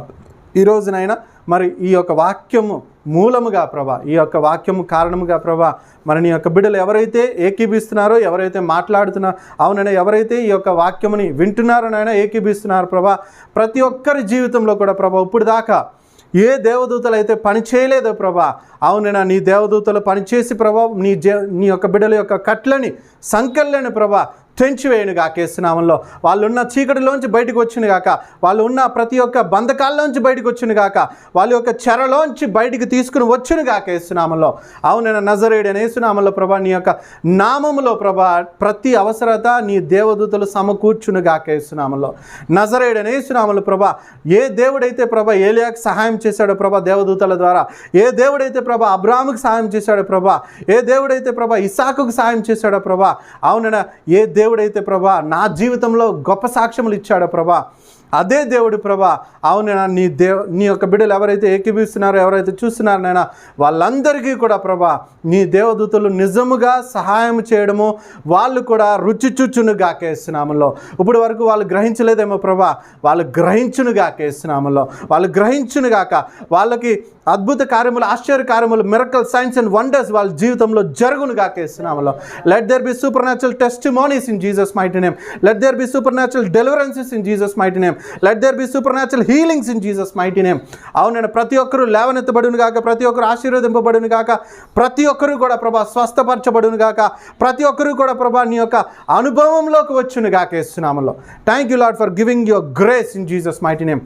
నీ కృపని నాయన అందరికీ కూడా ప్రభా, అవునైనా మీరు అపరిమితముగా ప్రభా మీరు ఇస్తున్నందుకు వందనాలు చెల్లిస్తూ, నజరేయుడైన యేసు నామములో let every angel visit their houses and bless them and deliver them and heal them master for Lord and multiply them in Jesus mighty name.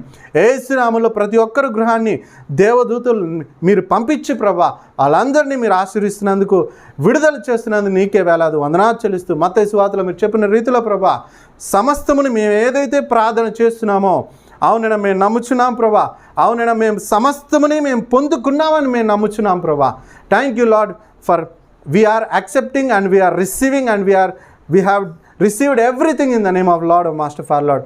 అవును ప్రభా, నీ యొక్క నామంలో ప్రభా, యేసయ్య నామంలో సమస్తముని మేము అడిగి పొందుకున్నాము తండ్రి. ఆమేన్, ఆమేన్, ఆమేన్.